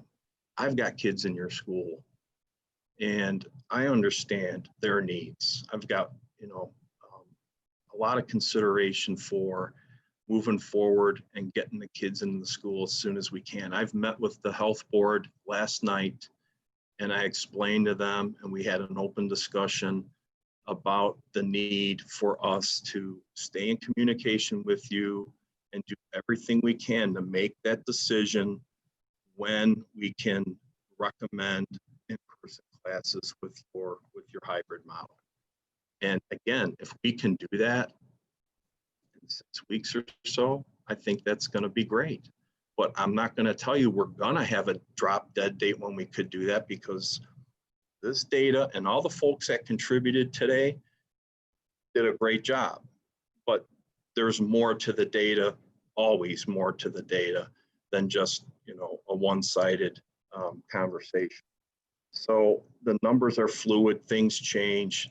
The state's data doesn't always jive with ours because there's a delay sometimes in terms of getting the data to them and getting it put into the computer, that kind of thing. But we have our pulse on our community. The health department, our staff, and our ability to monitor the health of our community is unparalleled. And our connection with our local hospital, our connection with our medical community is, again, something that we rely on to make these kinds of decisions. And you're a board, and my recommendation was just that, a recommendation that our board looked at and approved. And at this point, my pledge to the Huron schools and the folks in Huron is the health department's going to be behind you 100%, regardless of the decision you make. We'll be there to provide the health services that we provide in your schools through nursing and anything else we can do. It boils back down to this community spread is out of control. That's why we're red. We wanted to come up with a system where folks could understand how bad is the situation. And the best thing we could do, we actually asked the governor to do it regionally. And, the governor initially didn't want to do anything like that. He wanted to just keep it as a statewide issue. And then we were able to broker it down to a county level. And I've talked to your superintendents, all of the school superintendents, about how we look at data. We could go into a census tract, we can go down into a neighborhood, obviously to a residential address, but we can track data a lot of different ways. And I think what we would like to present, you know, and we've talked to the superintendents about this, is how can I tell you exactly what's going on in here in Ohio when schools are up and running? So you guys have a better understanding of, okay, where are we at with not only COVID-19, but maybe there's some meningitis, maybe there's a measles, maybe there's this, maybe there's that. And we can make informed decisions together, which quite frankly, we've always done with you, but we can enhance and give you enhanced data so you know what's going on in your community exactly today, germane to the disease that you want to know about. Thank you, Mr. Shade, very much. Did I answer your question? I know I went on a little bit. No, you did. You did. It was reassuring, and I'm grateful for it. Okay. Mr. Shade, if I could, thank you for joining us this morning and being patient and waiting for us to conduct other business. Yeah, no problem. With what you said about being able to pinpoint communities with the data that you have available, what does Huron's community look like aside from Erie County as a whole? Okay, so first thing I need to say is, you know, we need to be careful with that, because what I don't want to paint an appearance of is, you know, here's the numbers for just Huron, and this is what we need to worry about. I can't advocate for that, because you guys, we're not in a bubble. People come into Huron and people go out of Huron, right? So we have to be careful with how we interpret the data. But currently in Huron, we have we've got 9 folks hospitalized through this period, not just today. We've had 9 hospitalized residents, 67 cases from Huron, 1 death from the city, and we know right now 24 people have, quote, fully recovered with no other indicators of problems. So don't know the exact number of contact tracing we're doing, which, if I may go back to the press release, you know, those numbers were put in there, just wasn't put in there to inflate or incite everyone. It was more to give you some detail about the magnitude, the 280 people, whatever it was, that were related to the school environment that were either COVID positive or a close contact to a positive person. That was the point, that, okay, we're not in school and we're talking about almost 300 people that we know of that potentially can add to the community spread. What would that look like if we were in session? That was kind of the point of that. But so we are tracking everything by municipality and actually by some neighborhoods where we have a lot more problems, trying to educate folks on keeping the spread down. I guess, and my other question, I guess, is in a lot of the emails that I received from community members, parents, people are not understanding, and I'm having a hard time understanding. So if you could help me understand, if it's unsafe at this moment for our kids to be in school, how in the world is it safe for our kids to be on practice fields having contact sports practice, and for the potential for the OHSAA to allow inter-school contact sports? I don't understand. Help me understand how that is okay. I don't get it. Sure. So first of all, the press release, I did defer to OHSAA and the governor's office, because that's who's working on the policy procedures for athletics and activities for the school, K through 12. So I didn't want to, go beyond my bounds when there's a pretty hefty workforce of people getting together, I think almost daily down in Columbus trying to figure this out. So, you know, there's different levels of risk assigned to the activities that you're talking about with athletics or marching band and you know, a lot of other school related things. And at this point, those risks have been minimal. And we have had a football team that we've shut down for 2 weeks. We have had, you know, girls, I think girls softball, some soccer, you know, but the majority of what's occurring in our sports is they're adhering to those rules that are in place to keep people safe for the most part. There's slip-ups here and there's slip-ups there. You know, kids jump on each other when they get excited, that kind of stuff. Yeah, that's occurring. For this point in time right now, those programs have proved to be minimal risk. They're also voluntary. And, you know, I don't know what the governor's going to say today at 2 o'clock any more than you folks or our community knows, but I know he's going to make a statement today concerning sports and what I think the order may say about sports, including things like spectators and I think concession stands and stuff like that. So, you know, it's a tough situation to talk about for sure. All I can say is the sports that are occurring right now, the practices, some scrimmages that have gone back and forth have been done in a way that have been minimal risk, and they've done a good job to protect the kids. And when we have had situations of COVID-19 introduced into a team, it hasn't wiped the whole team out in terms of quarantine because they had done a good job of limiting contact. That's the best I got. Okay, thank you. I appreciate it. Okay. Anything else for Mr. Shade? Yeah, I do. It's okay. Absolutely. And thank you, Mr. Shade, for being with us. And Mr. Muratori and the administration for the work that has been done. I don't know if we've said enough about that. And I know this has been tough. It's really just been in the last week that we got more involved with emails.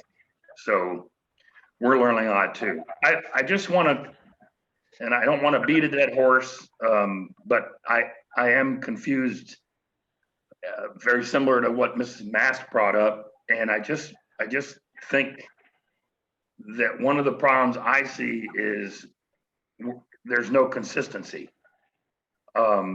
There's a quote in the Sandusky Register, Mr. Shade, and I'm not trying to put you on the spot, so forgive me. I don't mean it to come across this way. This is the kind of thing that confuses me, and I think Mrs. Mast was kind of echoing the same thing. There's a quote in here that says, "Now is not the time to have kids inside school buildings. It's just not safe." I don't argue with that because I'm not a scientist. I have a little experience with you because I was on the Board of Health for a year. And then I did email you and I did email Mr. Muratori, and the responses, as you said, one of them was about referring to the Ohio High School Athletic Association, which I understand. And then I received a response talking about the protocols and all that we're going to do to keep our athletes safe, conduct spot checks, ensure protocols are being followed, which I believe were the same things we were going to do in classrooms. So again, to me, if we are going to come out, which we pretty much have already said, that we are not going to transport kids. Apparently it's not safe. I mean, if I take this quote, you know, to cover everything to deal with school. And if it's not safe to put students on a bus to bring them to school and back home, and our buildings are not safe, then I just have a problem with consistency again, that we have weight rooms open and locker rooms open and gyms open, and we're going to transport athletes on a bus. So we're talking about, let me interrupt you, John. So Go ahead. I appreciate it, but we're talking about, you know, smaller numbers of kids at this point versus what, 1,000 kids or several hundred kids in a school. That's what we're talking about. And you as a board have all the ability in the world to negate the sports or the extracurricular activities yourselves if you feel that strong about it. I'm not prepared to do that. I'm not going to change my stance on that on behalf of the Board of Health because we feel there's other people addressing the situation at the state level. And we'll find out today maybe what some of that order might be from the governor's office. And like I said, that can go one way or the other. I don't know what that's going to be. But at this point, the sports are a smaller number of kids. And it's true, they can be infected and they can spread it just like everybody else. And it can become a bigger problem really quick if they don't follow the guidelines. Whereas the schools being housing, a greater number of students, a lot greater number, is a different situation. So that's what I base my recommendation on, John. Okay, I mean, I appreciate that, and I am not anti-sports.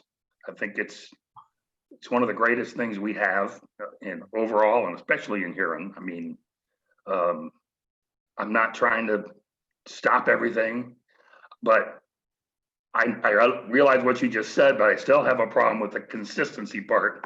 When you come out very strong and say it's not safe. And so if it's not safe to put a student on a bus to come and learn, which apparently you have the ability to recommend a different learning process, I don't know why it doesn't affect every student in every, I don't care whether it's band or sports or what it is.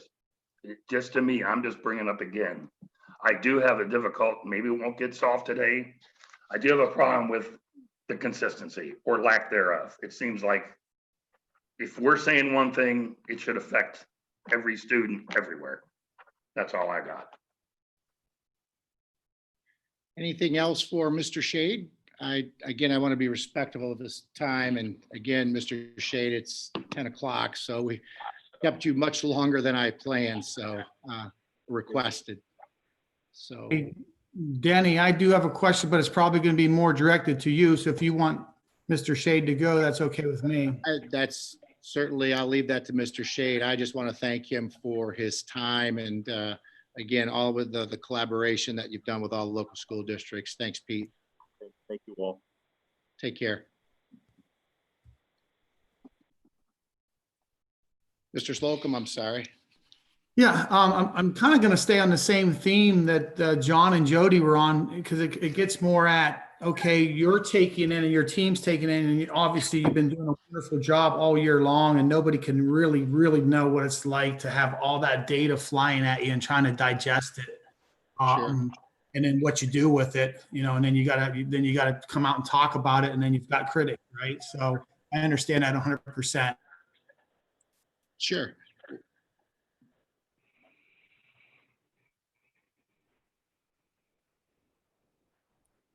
Did we lose Mr. Slocum? It appears that he is frozen. But I guess there isn't Ohio High School athletic. I can't hear Mr. Slocum. I'm not sure if it's just me. I'm freezing up a little bit too. Mr. Slocum, I didn't catch anything that you mentioned there. I'm sorry, the screen froze or something. Can you hear me now? Now I can, yes. Great, because that last minute was like brilliant. You guys should have heard it. I figured as much, but yeah. So yeah, we've got a great resource, in the local health department, and we got Pete Shade, who's willing to meet with us and spend endless hours with people, and you can't put a value on that. You guys are taking it all in and digesting it. Then you've got the Ohio High School Athletic Association as well. So talk a little bit about that. Talk a little bit about taking information in from these resources, making decisions. Sure. We're leaning on the health department. Now, honestly, I'm gonna plant this seed. I'm the biggest sports fan of all of us, or I'm as big a sports fan as all of us are here. The Ohio High School Athletic Association has an agenda, and I'm going to echo what John said. I don't see the consistency, so I'm going to ask you to talk to the consistency. Sure, absolutely. Yeah, absolutely. I think you have to look, first of all, beyond just the optics. Okay. as I shared with Mr. Jones when he brought this up, and I acknowledge exactly, when you drive by, the optics of it are absolutely can be confusing. What I share with people is another way to possibly look at this. There's another way that you could possibly look at it. Maybe you can't get to that point. But we heard about the social emotional piece this morning. Let's be honest. We've taken a lot away from our kids to this point. Is there an opportunity to provide some level of that socialization, that social emotional experience for our kids in a much more structured setting? Now, granted, with our hybrid model, we will have a structured setting for our children. As Mr. Shade alluded to, you may have a group of 10 girls in volleyball or 15 on cross country, but we have 260 kids in Shawnee. We have 450 at the high school that are going to intermingle. Again, not saying any of this is perfect, but where can we find the spot for some social emotional, the socialization piece? Is there a nugget that we can give the kids? Okay. Maybe through that extracurricular. And I'm not just talking football, we're talking band, we're talking flag corps, we're talking cheerleading, we're talking extracurriculars in general. It is, for the most part, in an outside setting, so you have much greater circulation than in a classroom setting or a building setting. So you have the benefit of that. You have the benefit of much more social distancing. Granted, when they're in play, it's a bit different. You also don't have, again, I don't want to stereotype our teachers by any sense of the matter here, but put yourself in the shoes of a teacher. Okay, I'm a teacher. We're placing them in a classroom for 5-6 hours a day with very little opportunity to move around. And there are some staff members who would fall into the vulnerable risk, they're the high vulnerable category, if you will. So again, there are some differences beyond just face value of what just it looks like. Kids can do this, but they can't do that. I think you factor in the setting. I think you factor in the protocols and that are put in place in the locker room, if the kids are even using locker rooms, because believe most of our sports are not using them. And if they are, it's small groups at a time, okay, keeping them separated. The symptoms checks, which would still correlate, asking our parents to do it with our students. So there would be different protocols in place as well. But I think you factor in just from the social emotional piece, Scott, we're trying to give the kids a nugget, knowing it's not going to be perfect. And are there enough differences in the settings that could allow us to argue that? Now, you and Mr. Jones may not think there are, and you may be right. Okay, I'm not going to debate that with you. But we're trying to find a nugget of way to work with this within the recommendations that are coming from the local health experts, from the governing board, which works closely with Governor DeWine's office, governing board meeting OHSAA. So we're trying to find that area where we can find and provide some benefit for our kids in a safer setting, not obviously the safest, but we're trying to work within those parameters. Now that's a long answer to what you're saying. And again, I'm not trying to convince you otherwise, but I'm just sharing that there's a deeper look than just the optics of they're doing this, we should be able to do that, or they shouldn't do this if we can't do that. I think the scenarios are different enough to where they cannot be just easily written off of as either or. Oh yeah, I certainly appreciate that and understand that. And I like the optics. I like driving by there and seeing everybody active on the field. From a personal perspective, you know, you're taking, there's risk. You're analyzing risk every day. And if we take that same logic further, can we take some risk in the classroom too? So well, that's again, I think every day we take risk in the classroom. I think another, and again, this is not a stance I like to take with athletics, but you know, in the end all be all, it is a choice. You don't have to send your kid out there. I don't have to coach sports if I don't want to. Those are supplementals. That's above and beyond. I think that's a callous way to look at it. I almost feel ashamed to say that because I think that's the lowest common, I think that's the lowest argument on the totem pole of arguments. But in reality, it is. Whereas I would say in the classroom, it's not a choice. If we open the doors up for our kids, and again, whether we do or we don't, I hear the word, we're taking choices away from parents. I guess I would say there's another way to look at that. We all have choices of how we want to educate our kids. Just because it isn't one way that I particularly like doesn't mean that I'm taking choices away, right? We all have choices of how we want to educate our children. We can send them here, we could send them there, we could homeschool them, remote them. That happens in our district every day before COVID, and it'll happen after COVID. So I don't even know if I'm answering your question at this point, but I'm circling back to some of the comments that I heard, which so many of those comments I agree with, but I think there are other ways to look at those comments as well. There's another side to that debate, if you will. I appreciate it, Danny. Sure. I also like, and I don't want to stomp out questions, but I do know that the comment came regarding students with IEPs and students on an individualized education plan.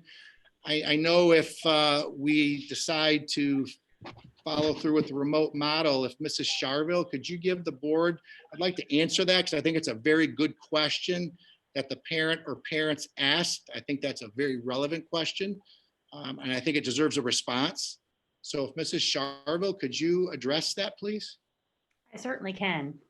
I will let the board know, thank you very much for letting me be able to speak on behalf of our students with special needs, but also know that all of our students are special and they all come with amazing gifts to the district that we always attempt and do every possible way to engage them in the learning process, whether they have what we call that IEP or not, the individualized education plan.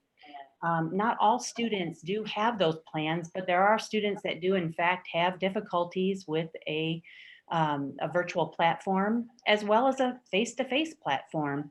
And so our teachers are attuned to addressing those needs. We have protocols and options in place through our intervention support teams who see students and their families and develop intervention support team plans. That's not an IEP, but we do address those needs. We do address students who may have a disability according to the Americans with Disabilities Act, but don't require an IEP, but they do need accommodations. And we do address those in our general ed classes. And then we all have students too that are on the gifted spectrum that have written acceleration or written education plans and need enrichment activities to engage them in our learning process. So we're meeting those students' needs as well. We have students that come to us with lower socioeconomic status that also qualify for title services, and we address those as well. So it's a little bit of a bigger picture, if you will, than just students on IEPs. It really is our entire learning community and how we promote their learning on an individualized basis. But in speaking to just the special ed component and the IEPs, the State Department and the Ohio Exceptional Children's Department, OEC, in Columbus have offered and provided us guidance. We work strongly with our state support team, Region 2, to ensure that our students are receiving appropriate interventions and instruction. We do that in, as what Mrs. Prunty had alluded, our least restrictive environment. And things will be done a little bit differently as we go into this year, knowing that we've learned from our past and being thrusted into a remote setting has given us a great opportunity for learning and helped us to ratchet up what our instruction looks like for all students. That said, our special education teachers will be meeting with each of our parents, whether they prefer to come face-to-face if we're in a hybrid model, or if we could do that virtually, to discuss their child's least restrictive environment under each platform. So every family should know, what does traditional education look like for your child with an IEP? What does the hybrid look like for your child with an IEP? And what does a remote look like for your child with an IEP? And then what does your Huron Virtual Academy look like for your child with an IEP? So really there are 4 different ways that we look at the least restrictive environment for our children. And so those parents will have those conversations with their IEP instructor, and possibly myself or a general education teacher as well, and our building principals, to make sure that they get the supports that they need. I'm not sure if I've answered the question or not, but that's a very big part of it. Could you mention though, because we are going to have some of our most vulnerable students on campus each day during the week, and I think that may get lost in the conversation. Do you want to share that, please? Sure, certainly. So one of the things that we've crafted or have been working on developing is a flow chart by which we determine, does a child need additional support, and are they considered a vulnerable child? Vulnerable, again, meeting those requirements of, do they have an individualized education plan, an IEP? Are they being served through a Section 504 accommodation plan? Do they have a written acceleration plan? Are they a title student? Are they an IST or the intervention support team? So all of those students we look at and we determine as a team. It's not my decision and it's not just one person's decision. It is a team decision with our general ed teachers, our building principals, our IST coaches, our gifted administration, and district representation with our building principals. I didn't mention that, special ed teachers. And we all get together and say, okay, what are the criterion? And those are outlisted, they're listed in this flow chart that say, at what point does this child become vulnerable? Are they falling behind because they're not receiving that above and beyond component to their learning instruction that requires them to come in for a day to work on maybe enrichment, or a day to work on potentially remediation or front loading of activities? Our most vulnerable population, if you will, must meet 4 different requirements in a series of 5. And actually 6, being that they have an IEP. And those students are considered our most vulnerable. They're the ones that are not even able to access their education through the typical standards, Ohio school standards. They use an extended content standards for their learning. There may be some assessments that they do that are different in format and form for state testing. They may have therapies as well that might end up being either telehealth therapy or face-to-face therapy. Some of our students that are most vulnerable don't have the cognitive ability to differentiate between, this is my home and this is not school, so I'm not doing school in my home because that's not how I view school. So those are our vulnerable populations that we want to address with some face-to-face. Of course, we do and will follow our Huron City Schools layers of protection and the symptoms checks before they come into school. We follow the Erie County Health Department guidelines for safety, sanitariness, and safety, I guess, the Ohio Department of Health, as well as the CDC guidelines. Those students that come in, it is a very small population, and it also is a very controlled atmosphere for those children. Thank you, Mrs. Charville. Any questions for Holly? You live in a completely different world, Holly, with managing student services. So God bless you. My pleasure.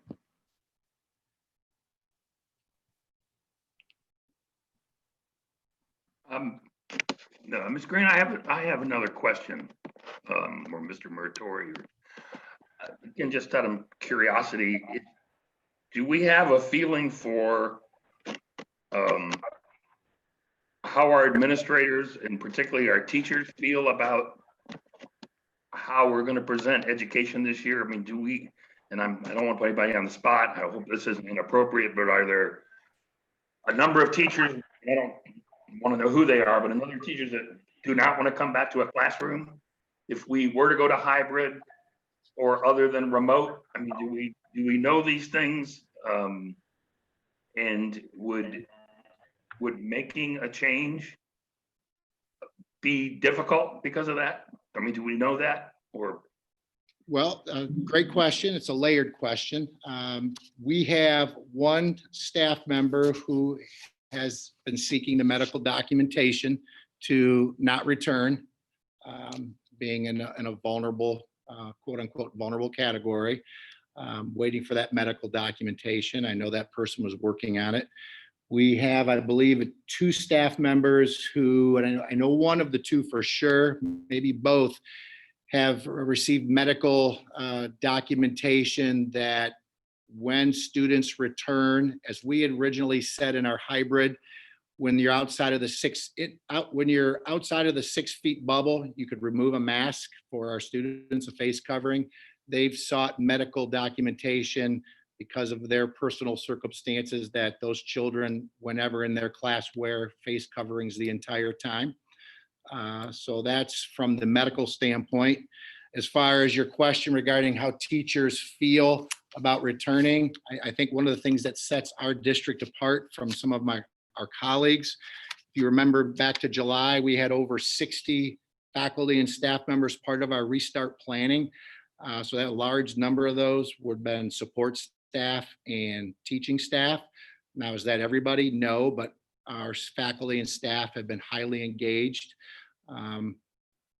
We've worked very closely with our union leadership, not only on restart planning, but also developing the Huron Virtual Academy. So the collaboration has been just absolutely phenomenal. I think we're blessed to have that situation. Are there teachers out there that are concerned? Absolutely, there are. I believe we had a survey. Dr. McDonald, I don't put you on the spot. Did we have a survey of staff who mentioned, I don't know if I want to use the word concern, what would be the descriptor?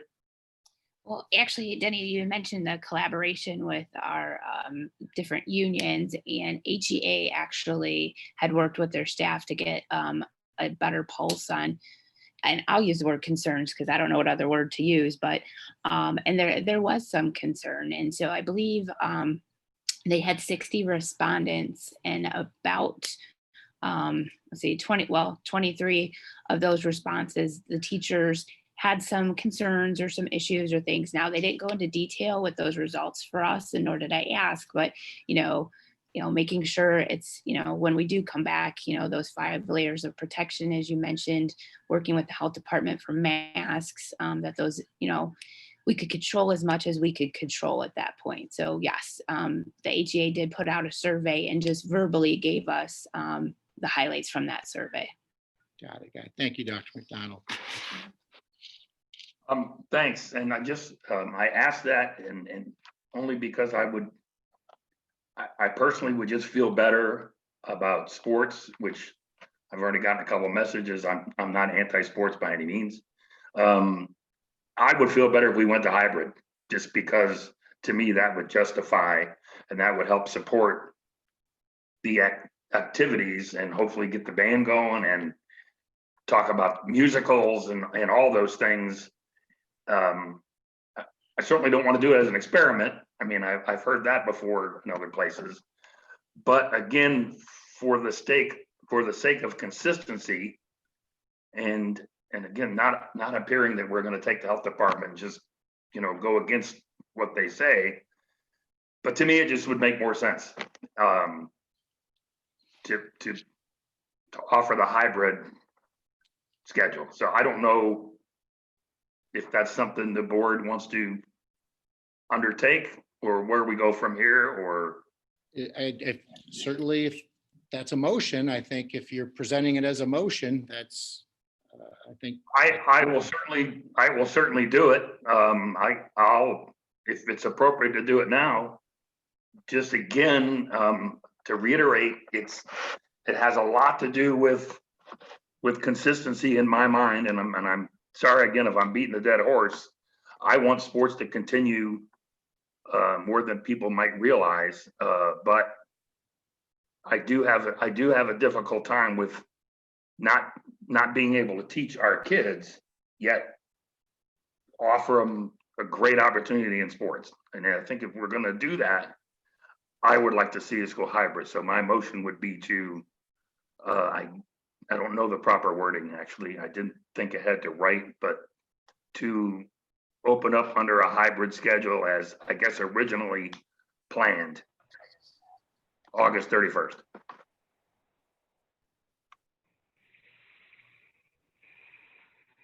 Danny, can we accept a motion during a superintendent report? Should be under recommendations, which would give John a chance to maybe write out, or have you already officially made a motion, John? Or were you just I don't know throwing what that else out there of what? I don't know what else I could add. I mean, I certainly, I certainly can try to add something more specific if I need to. I don't. That's For certainly, the right procedure, absolutely. that's certainly your call. However, I mean, you can put a motion on the table. You can wait to new business. I think you can, I don't want to say carte blanche, make a motion at any time. I think now is appropriate. Randy, you as the secretary of the board, can you find that fitting since it is on topic? Yeah, a motion can be made really at any time, and this is as appropriate as any. Once a motion is made, you can't proceed. You either need a second to proceed, or if there's no second, the motion is tabled automatically. So unless the person making the motion rescinds the motion for later. So there's a motion on the table. So at this point, you either need a second or it's tabled.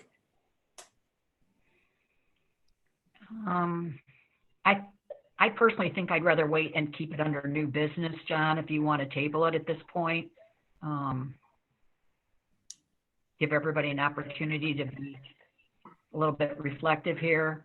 I don't have a problem at all doing that, Randy. Do I need to say something in particular?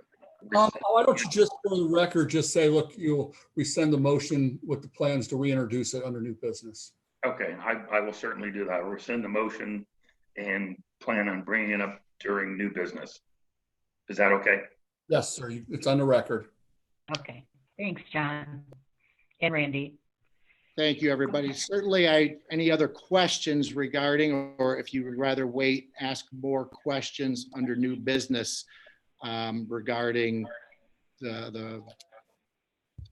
again, I'm going to stand pat for my side unless I'm directed otherwise through a vote of a motion and a vote of following the recommendations of the health department. Does anyone have any other questions for me regarding the remote piece, at least at this point? Or Mrs. Green, would you rather we just move forward and entertain it later? Let's just move forward. Okay. And then we can discuss it at the end. Got it. Thank you. If I may, then the last part under superintendent's report, something that we're really excited about, and we're going to be offering something really cool, really good for kids. And this is going to outlast COVID. I'm very, very confident. The Huron Virtual Academy. And I'm going to ask Dr. McDonald to talk more about this, but the Huron Virtual Academy right now, I believe we have just under 55 students' names on the dotted line, a total of 92 who have sought interest for this educational opportunity. And I remember those of you that have been on the board for a while, Mrs. Green has brought this up on numerous occasions over my almost 8 years on the board. Can we look at offering some alternative to the Ohio Virtual Academy, the K-12s, the Townsend Community School? And I appreciate you, Mrs. Green, always bringing that up because that is something that we had to look at. And now, because of COVID, we've taken the step to do this. And we think we're going to build a plan that will last beyond COVID. Dr. McDonald, would you like to give just a few bullet points to the Huron Virtual Academy?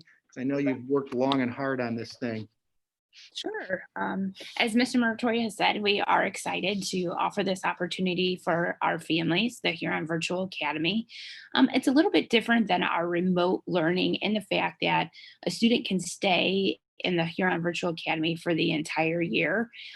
We have a way of doing attendance for attendance reporting. We are held to law for that. So what this is we will have a program mentor who will work with our families and also our licensing agent. We're getting the licenses through North Point through a consortium to reduce costs. But this mentor will work with the families, get the students set up. They'll have coursework that they can complete in an asynchronous manner. So one thing that this pandemic has produced is a whole new vocabulary set, and you may hear synchronous and asynchronous mentioned a lot. So synchronous learning is when we're all learning together, whether it's virtually, online, remotely, but there's some connectedness where it's lockstep. So think of synchronous and sane. Asynchronous allows students to work at their own pace. So with the Huron Virtual Academy using this software, it's through schools PLP, an umbrella corporation that takes in different providers, but students can work on this 24/7. And things that we know about non-traditional students is that perhaps maybe they do better late at night, getting online and doing what they need to do. Or, if parents are working during the day and don't have the availability to be with their student during the day, this allows them to be with their student in the evening hours. So for some families where the remote learning component of synchronous learning is problematic, the Huron Virtual Academy, affectionately known as HVA, allows families that flexibility, which is, as Mr. Muratori said, let's look past just COVID. We have a number of families residing in the district that choose to use other online groups such as Towson or K-12 or the like, and that we can bring those families back into the Huron family, back into the fold, and be able to graduate with a Huron high school diploma. So you'll see later on in the board agenda that we've been able to identify the individuals that will be directly working with the families, the program mentor, as well as the academic facilitators. And the facilitators will be direct contacts with the students. If they get stuck, monitoring progress, they have to keep moving through the curriculum to gain credit, checking in on families, making sure, everybody is doing what they need to do to be successful in this setting. So again, very excited to offer this opportunity. I sat through some training yesterday. We have some more lined up for our folks next week. And it's our intent to get this off the ground in the same time frame, as students that are participating in the other models. So that's what we have. Dr. McDonald. Sure. Certainly, if there are any questions regarding the virtual academy. And if not, that is all I have under my report. Thank you for the time as well. 2 hours later. Thank you. This might be our longest board meeting on record. Okay. Over to you, Randy, for your recommendations. All right, I feel like, talk about a hard act to follow, right? All this important stuff, then you got to listen to this routine business. But let me go through these. Item A in my recommendations, monthly financial statement. You have in your packet the cash flow report, reconciliation, cash summary, and our investment portfolio, and regular financial report. It's only 1 month into the year, but we're where we expect to be. And on the investment side, as you can imagine, we're not earning the interest we did because of the securities markets have really, the bond market in particular has really dropped. So we're not earning very much money. And the other thing is I'm pulling our cash in closer, anticipating a couple of years from now when we'll need that cash to make payroll, et cetera. Donations for July were $3,200. Girls golf got a donation, and there was a golf donation of materials. So for believe for cheerleading, for some mirrors. Item C is a new fund and acceptance of grants as part of COVID relief through the state. We are being granted a little over almost $61,000 in what's called the Corona Relief Fund.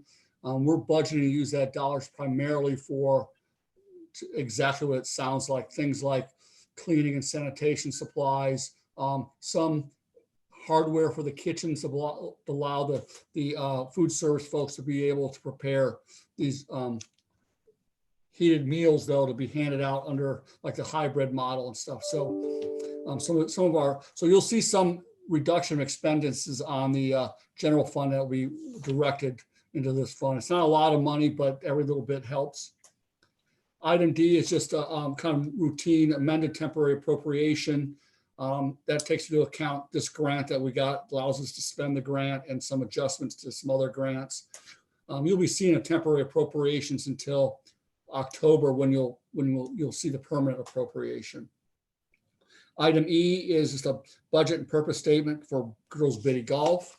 And just before you ask the question, I don't know if we have a biddy golf program, but for some reason our sports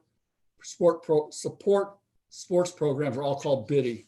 That's before my time. It really doesn't necessarily explain, but that it allows them to raise money and spend money to support the golf program.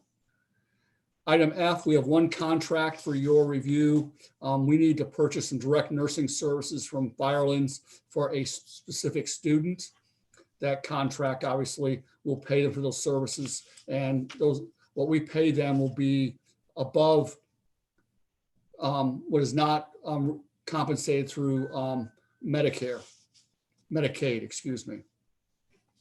And that's it. Items A through F, mostly routine items. Okay, thank you, Randy. Can we have a motion to approve his agenda? I'll make a motion to approve it. Thank you, John. Can we have a second? Second, yeah. Thanks, Paul. Roll call, please, Randy. Mr. Jones. Yes. Mrs. Mast. Yes. Mr. Slocum. Yes. Mr. Ward. Yes. Mrs. Green. Yes. Thank you. Thanks, Randy. Okay, we're back to you, Denny. Okay, thank you. Item 9A under personnel, recommending that the board approve Rachel Dufresne for Google One training and testing.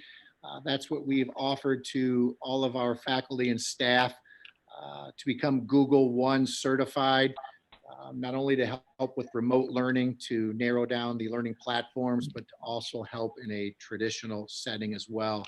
So I'd ask for your approval of that. As you notice, item 9B, I've asked us to remove that from the agenda. Item 9C, let me fall back to item 9B is removed for Rachel to hire as our French teacher. She is pursuing her alternative teaching license. She has completed the work, has submitted the proper documentation to the Ohio Licensure Board. There was a mix-up, I believe, in the order of things that were submitted, so she has to resubmit. So I anticipate bringing this recommendation back in September. Just a little background knowledge there. Item 9C, I would ask the board's approval for the auxiliary clerk. This is Lisa Klaus. She has served as an administrative assistant. I believe it's at St. Pete's School. This is an annual Item 9D, would ask for your approval of Alex Treadway. Alex assisted with kindergarten screening last month. We did not have her on the original list, so I would ask for your approval of that recommendation so she can be compensated.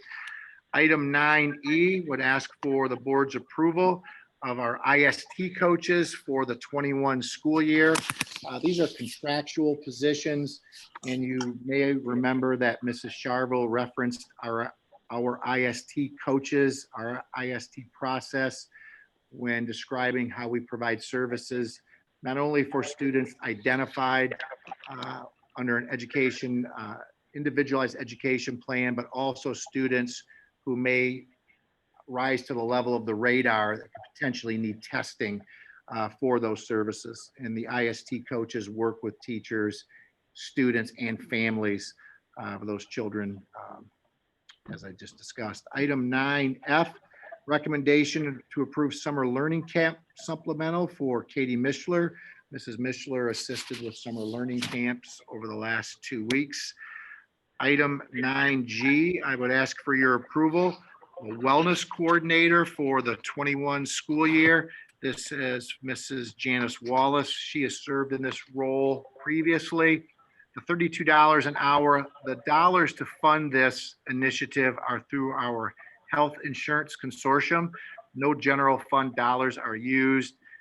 She creates different wellness activities, promoting just good health for faculty and staff. She does an excellent job with that. Item 9H, I would ask for your approval. This would be for our Huron Virtual Academy academic facilitators. As I mentioned, we have K-12, Amy Lauer, grades 3-6, Krista Watson, and grades 7-12, Tabitha Ramey. This was generated names and interest through an internal posting. So I would ask for your approval of that. And then item 9I, I would ask for your approval for the recommendation, the Huron Virtual Academy, the program mentor. This is Mrs. Tricia Rose Kelly. Tricia has served in the past. You remember her name. She was our high school interim guidance counselor in 2018. 2019, she served as our social emotional specialist. And this year, we'd like to place her in our Huron Virtual Academy program mentor. She's a licensed counselor. She has academic advising experience. Mrs. Rose Kelly also has the social emotional training and background. She is really who initiated that with us as a district. And we talk about the social emotional needs of our children, whether we're on remote or families choose to educate in the virtual learning academy setting. Social emotional, that's absolutely a topic or an area we need to provide service for our children. So we're happy to have Tricia. That's item 9I. Item 9J, we have athletic supplementals. This would be for our junior high cross country team. The kids are well into their season right now. And then we also have a volunteer cheer coach for junior high, high school. Item 9K, asking for your approval. Recommendation for Tyler Meese as a custodian at Woodlands and Huron High School. This is a split position. And this vacancy occurred due to the retirement of Mr. Conkey. And we've talked about his retirement over the last several board meetings. It's because we're working through the voluntary transfer placement process.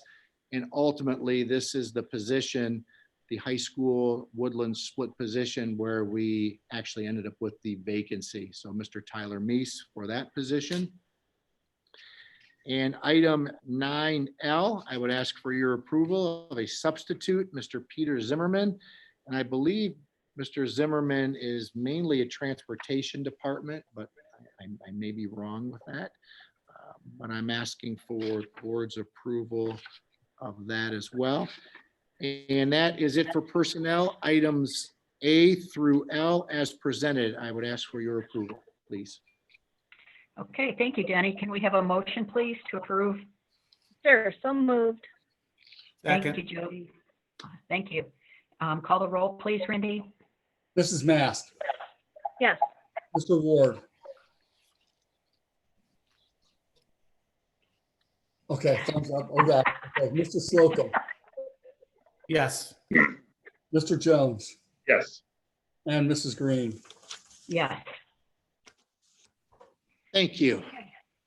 All Okay. right, Denny, on to the handbooks. Okay, item 10, this is the annual recommendation, approval, adopting, if you will, the student handbooks, Shawnee, Woodlands, McCormick, and the high school.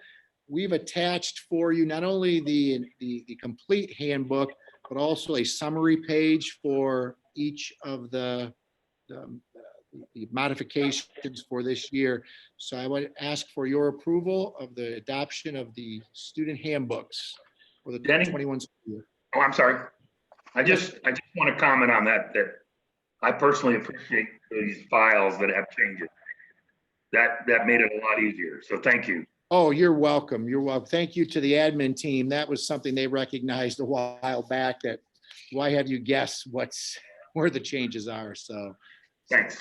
So thank you for recognizing their work. Okay, we need a motion and a second. So moved. I'll second. Thank you. Roll call, please, Randy. Mr. Slocum, Yes. Mr. Jones, Yes. Mrs. Mast, Yes. Mr. Ward, Mrs. Green, Paul speechless. Yes. That's something Paul, new. is something wrong with your mute? No, I like the thumbs up though. He's got to make sure I look up. Okay. Okay, thank you everyone for that. Next item, we have item 11, the recommendation to adopt the Huron Remote Learning Plan. If you remember, late last spring, early summer, districts had to submit an intent to follow a blended learning model, and blended learning is not necessarily because of COVID. It could be because of blizzard bags under calamity days. It could fall under credit flex. So we submitted our intent to offer blended learning when appropriate. Now we have to, by the end of August, submit a remote learning plan, which you have as an attachment. And I certainly will not read the entire document for you, but a couple of the key highlights under determining instructional needs. This has already taken place, that we looked at the potential learning gaps in core subjects. We addressed that with our vertical alignment sessions in spring and the end of spring. So I thank our teachers for that and our principals, Holly and Julie. Determining instructional learning needs. And again, I bring this up because it references students on an IEP 504. And Dr. McDonald mentioned this, offering both synchronous and asynchronous learning. We have that flexibility for not only the Huron Virtual Academy, but the remote learning as well. We certainly have expectations built into our remote learning plan that there's constant and consistent communication with our parents and our families on a regular basis. And certainly what I want to address is the attendance piece. Last year, districts really and families, kids received a pass on the attendance piece. That's under House Bill 410. This year, when and if we are on a remote model at the start or anytime throughout the school year, students actually do have to check in and participate. And even if it's a self-guided project, they still have to check in for attendance purposes. And if children do not do that, they could become subject to attendance intervention teams, which could lead to possible court involvement. So the moral to that is attendance is going to be critical now with any level of remote learning when we do that. So I would ask for board recognition and approval of the Huron Remote Learning Plan as presented. Okay, we need a motion and a second. So moved. Thank you, Second. Paul. Thank you. Roll call, please. Mr. Ward, Yes. Mr. Slocum, Yes. Mr. Jones, Yes. Mrs. Mast, Yes. Mrs. Green. Yes. Okay, thank you for that. Item 12, this is the annual adoption or recognition of the transportation bus routes for the start of the school year. I will caution you that I believe Mrs. Zilski will rebid the routes. The thought was to keep the routes similar to last year. When we did this, we were looking at the hybrid start. And because of the hybrid and having half the students at a time, having new bus drivers on different routes could cause some confusion.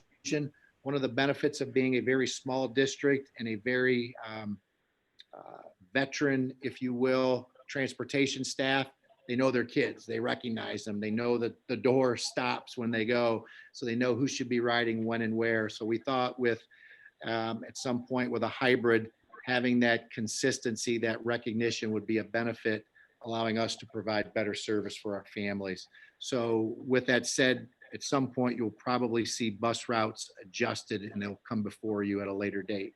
But to start the year, we have what we have. So I would ask for your approval, please.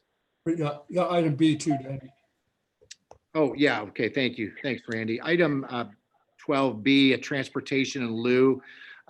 We have a student that attends a parochial school out of district, and we do not have a bus route that goes to that school. So instead of creating a separate bus route, by law, we can do a payment in lieu to parents. And I believe, Randy, it's under $300. So much more economically wise than to creating a separate bus route. And I think this family, we've done this in years past. So I would ask for your approval of items 12A and B as presented. Okay. Motion and second, please. I will make the motion to approve 12A and B. Second. No second. Any discussion? Nope. Okay, roll call, please. Mr. Jones, Yes. Mrs. Mast, Yes. Mr. Slocum, Yes. Mr. Ward, Yes. Mrs. Green. Yes. Okay, thank you. Final item that I have for us today, and this would be item 13. This is a policy, and just for transparency, the policy committee did not meet, but I shared the policy with all committee members and all agreed to present the policy as you have in front of you, so the opportunity to weigh in on this policy. And districts are required to adopt a policy regarding the use of face coverings.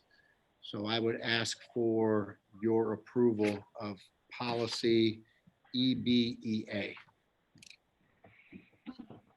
So Okay. moved. So moved. Thank you. Second? Thank you. Okay, Joe, or Randy? Mr. Slocum, Yes. Mr. Ward, Yes. Mrs. Mast, Yes.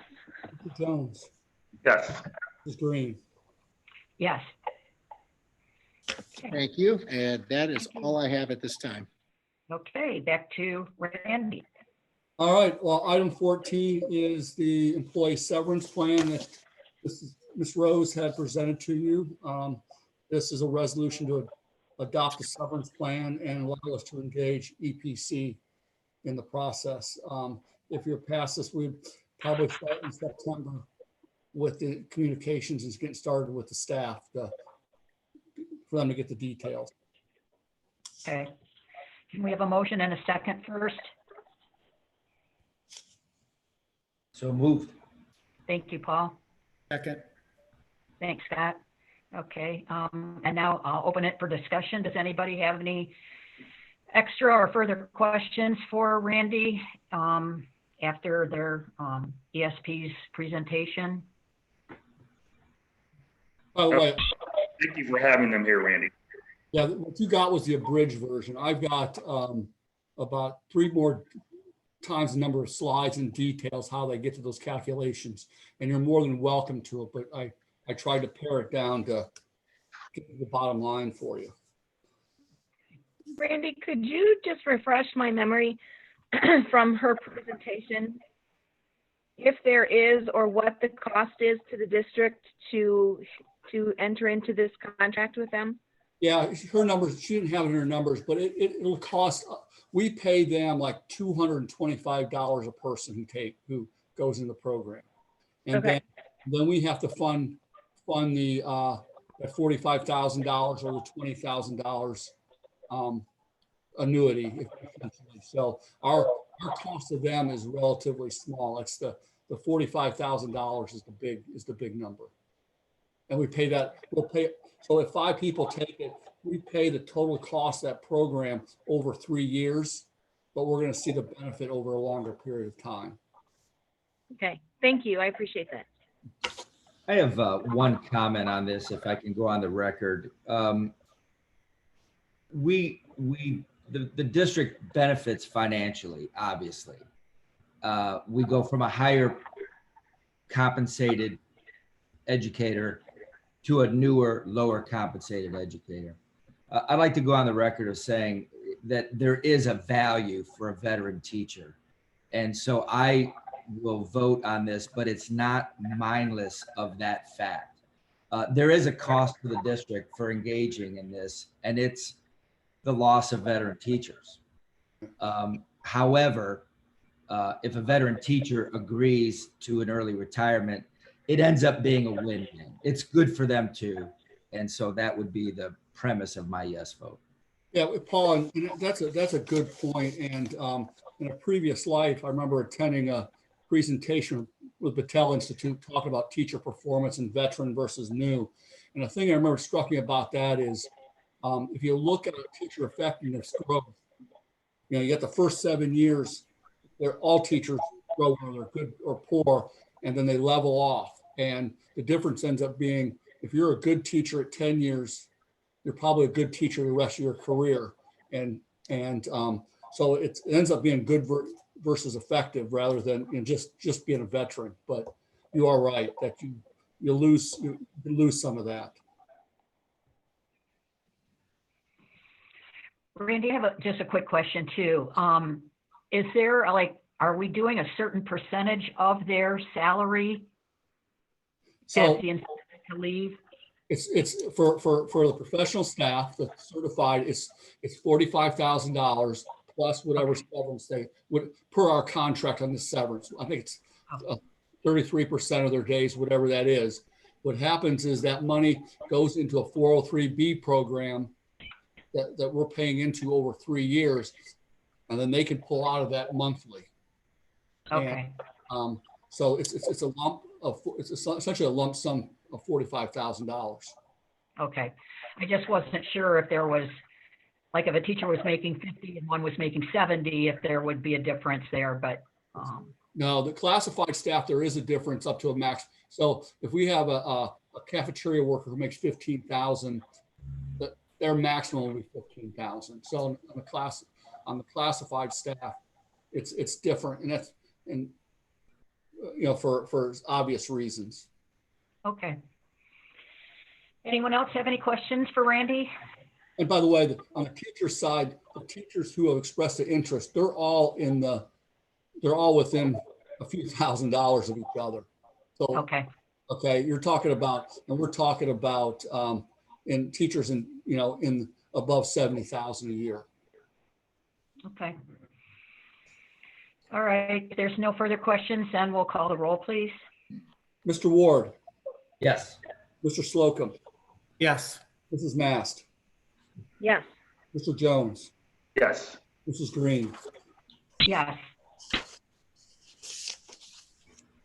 Okay, that moves us to our committee reports. Does anyone have something that they want to share?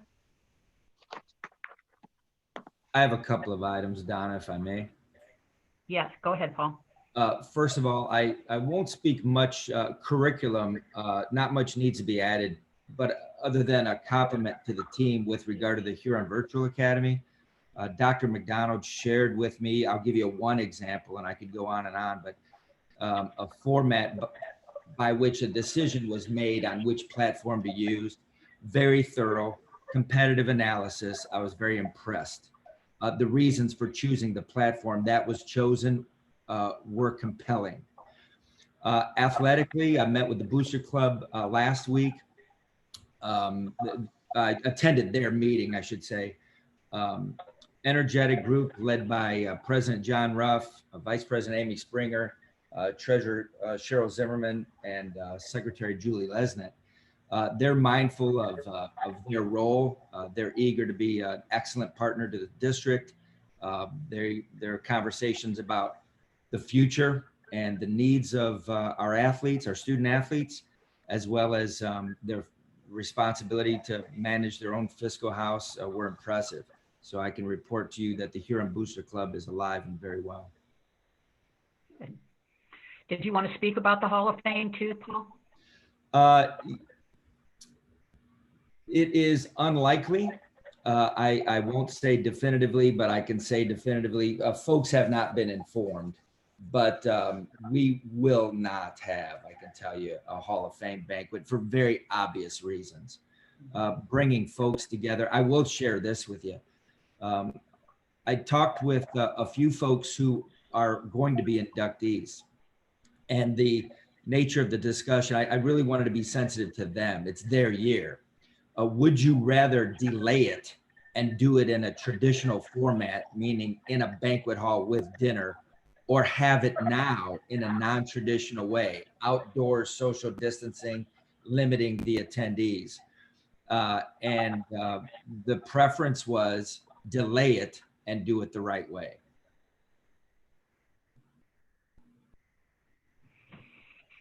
I can see that, you know, unless somebody was in really poor health, I would prefer the traditional way. That's one of the highlights of the school year, is that I enjoy it very much. Obviously, very meaningful to the inductee. Obviously, to be determined is, what does the delay look like? Could it be winter or spring? Or is it going to be next year and a combined class, or even a reduced 2021 class? To be determined. Okay. I'll go ahead and share about EHOVI. Obviously, they have the same concerns that we have about their restart, but you all know EHOVI stands for Erie, Huron, and Ottawa Vocational Education, so that's 3 counties, not 1. And both Ottawa and Huron counties are orange. So, you know, 2 out of their 3 sources where they pull students are not in a red county. They have decided to go back with a hybrid plan, like what we were going to do. But the difference is, because let's be real, with vocational education, you have to be very hands-on. So, for example, someone might go on Monday and Thursday. Somebody else might go on Tuesday and Friday. That will be split in half, like we were going to do with the red and the gray. I think they're just going to call them 1 and 2. And when they're at EHOVI, they will be doing their labs. So they will be actually doing their hands-on work and training that they need to do to learn their profession. The days that they're home will be when they do their online education, and that will primarily be social studies, government, you know, math, whatever, and then probably maybe even a little bit of bookwork that's connected to their program area. So that's where they've landed, and you know, they feel pretty comfortable with the protections that they put in place, like what we had developed. And they are also purchasing, which I wish we could do, but they're getting ionization components that they can put in their HVAC that will literally kill 99.9% of everything that's in their buildings. It's not like those box lights that you can take into a room and it'll kind of, like maybe even airlines using stuff that will clean the tops of the desks, and that these ionization systems are very complete. The problem is they're like $50,000. So if we could do it 4 buildings, that'd be like 200 grand. I know Bellevue has already installed one in their elementary and their junior high. So some districts are, you know, taking that extra step. But for right now, that's what EHOVI's going to do. They're going to go back with the hybrid plan. Does anybody else have a committee report? No? Okay. Then I guess we're moving into executive session. Can I have a motion and a second for that, please? Oh, I'm sorry, I should say for the purchase or sale of property. What's that, Jody? I don't know if this is a committee report or if you want to talk about this during new business, but I did email all of the board members concerning the admit team meetings that I have been going to. So if you want to talk about that later or talk about it in a committee report, just let me know what you prefer. You know what, let's save it for new business, Jody. And I'm very grateful for the time you took, you know, to participate with everybody in that. And I think it's really going to apply to the motion that'll come up. So let's save it. okay? No Because you can problem. give us some good feedback. Okay, no problem. All right. Thank you. So we're going into executive session to talk about the purchase or sale of property. We need a motion and a second to do that. So moved. I'll Thank second. you, Paul. Thanks, John. Roll call, please, Randy. Mr. Ward, Yes. Mr. Slocum, Yes. Mrs. Mast, Yes. Mr. Jones, Yes. Mrs. Green. Yes. Okay, so we'll Give me a second to pause the recording here.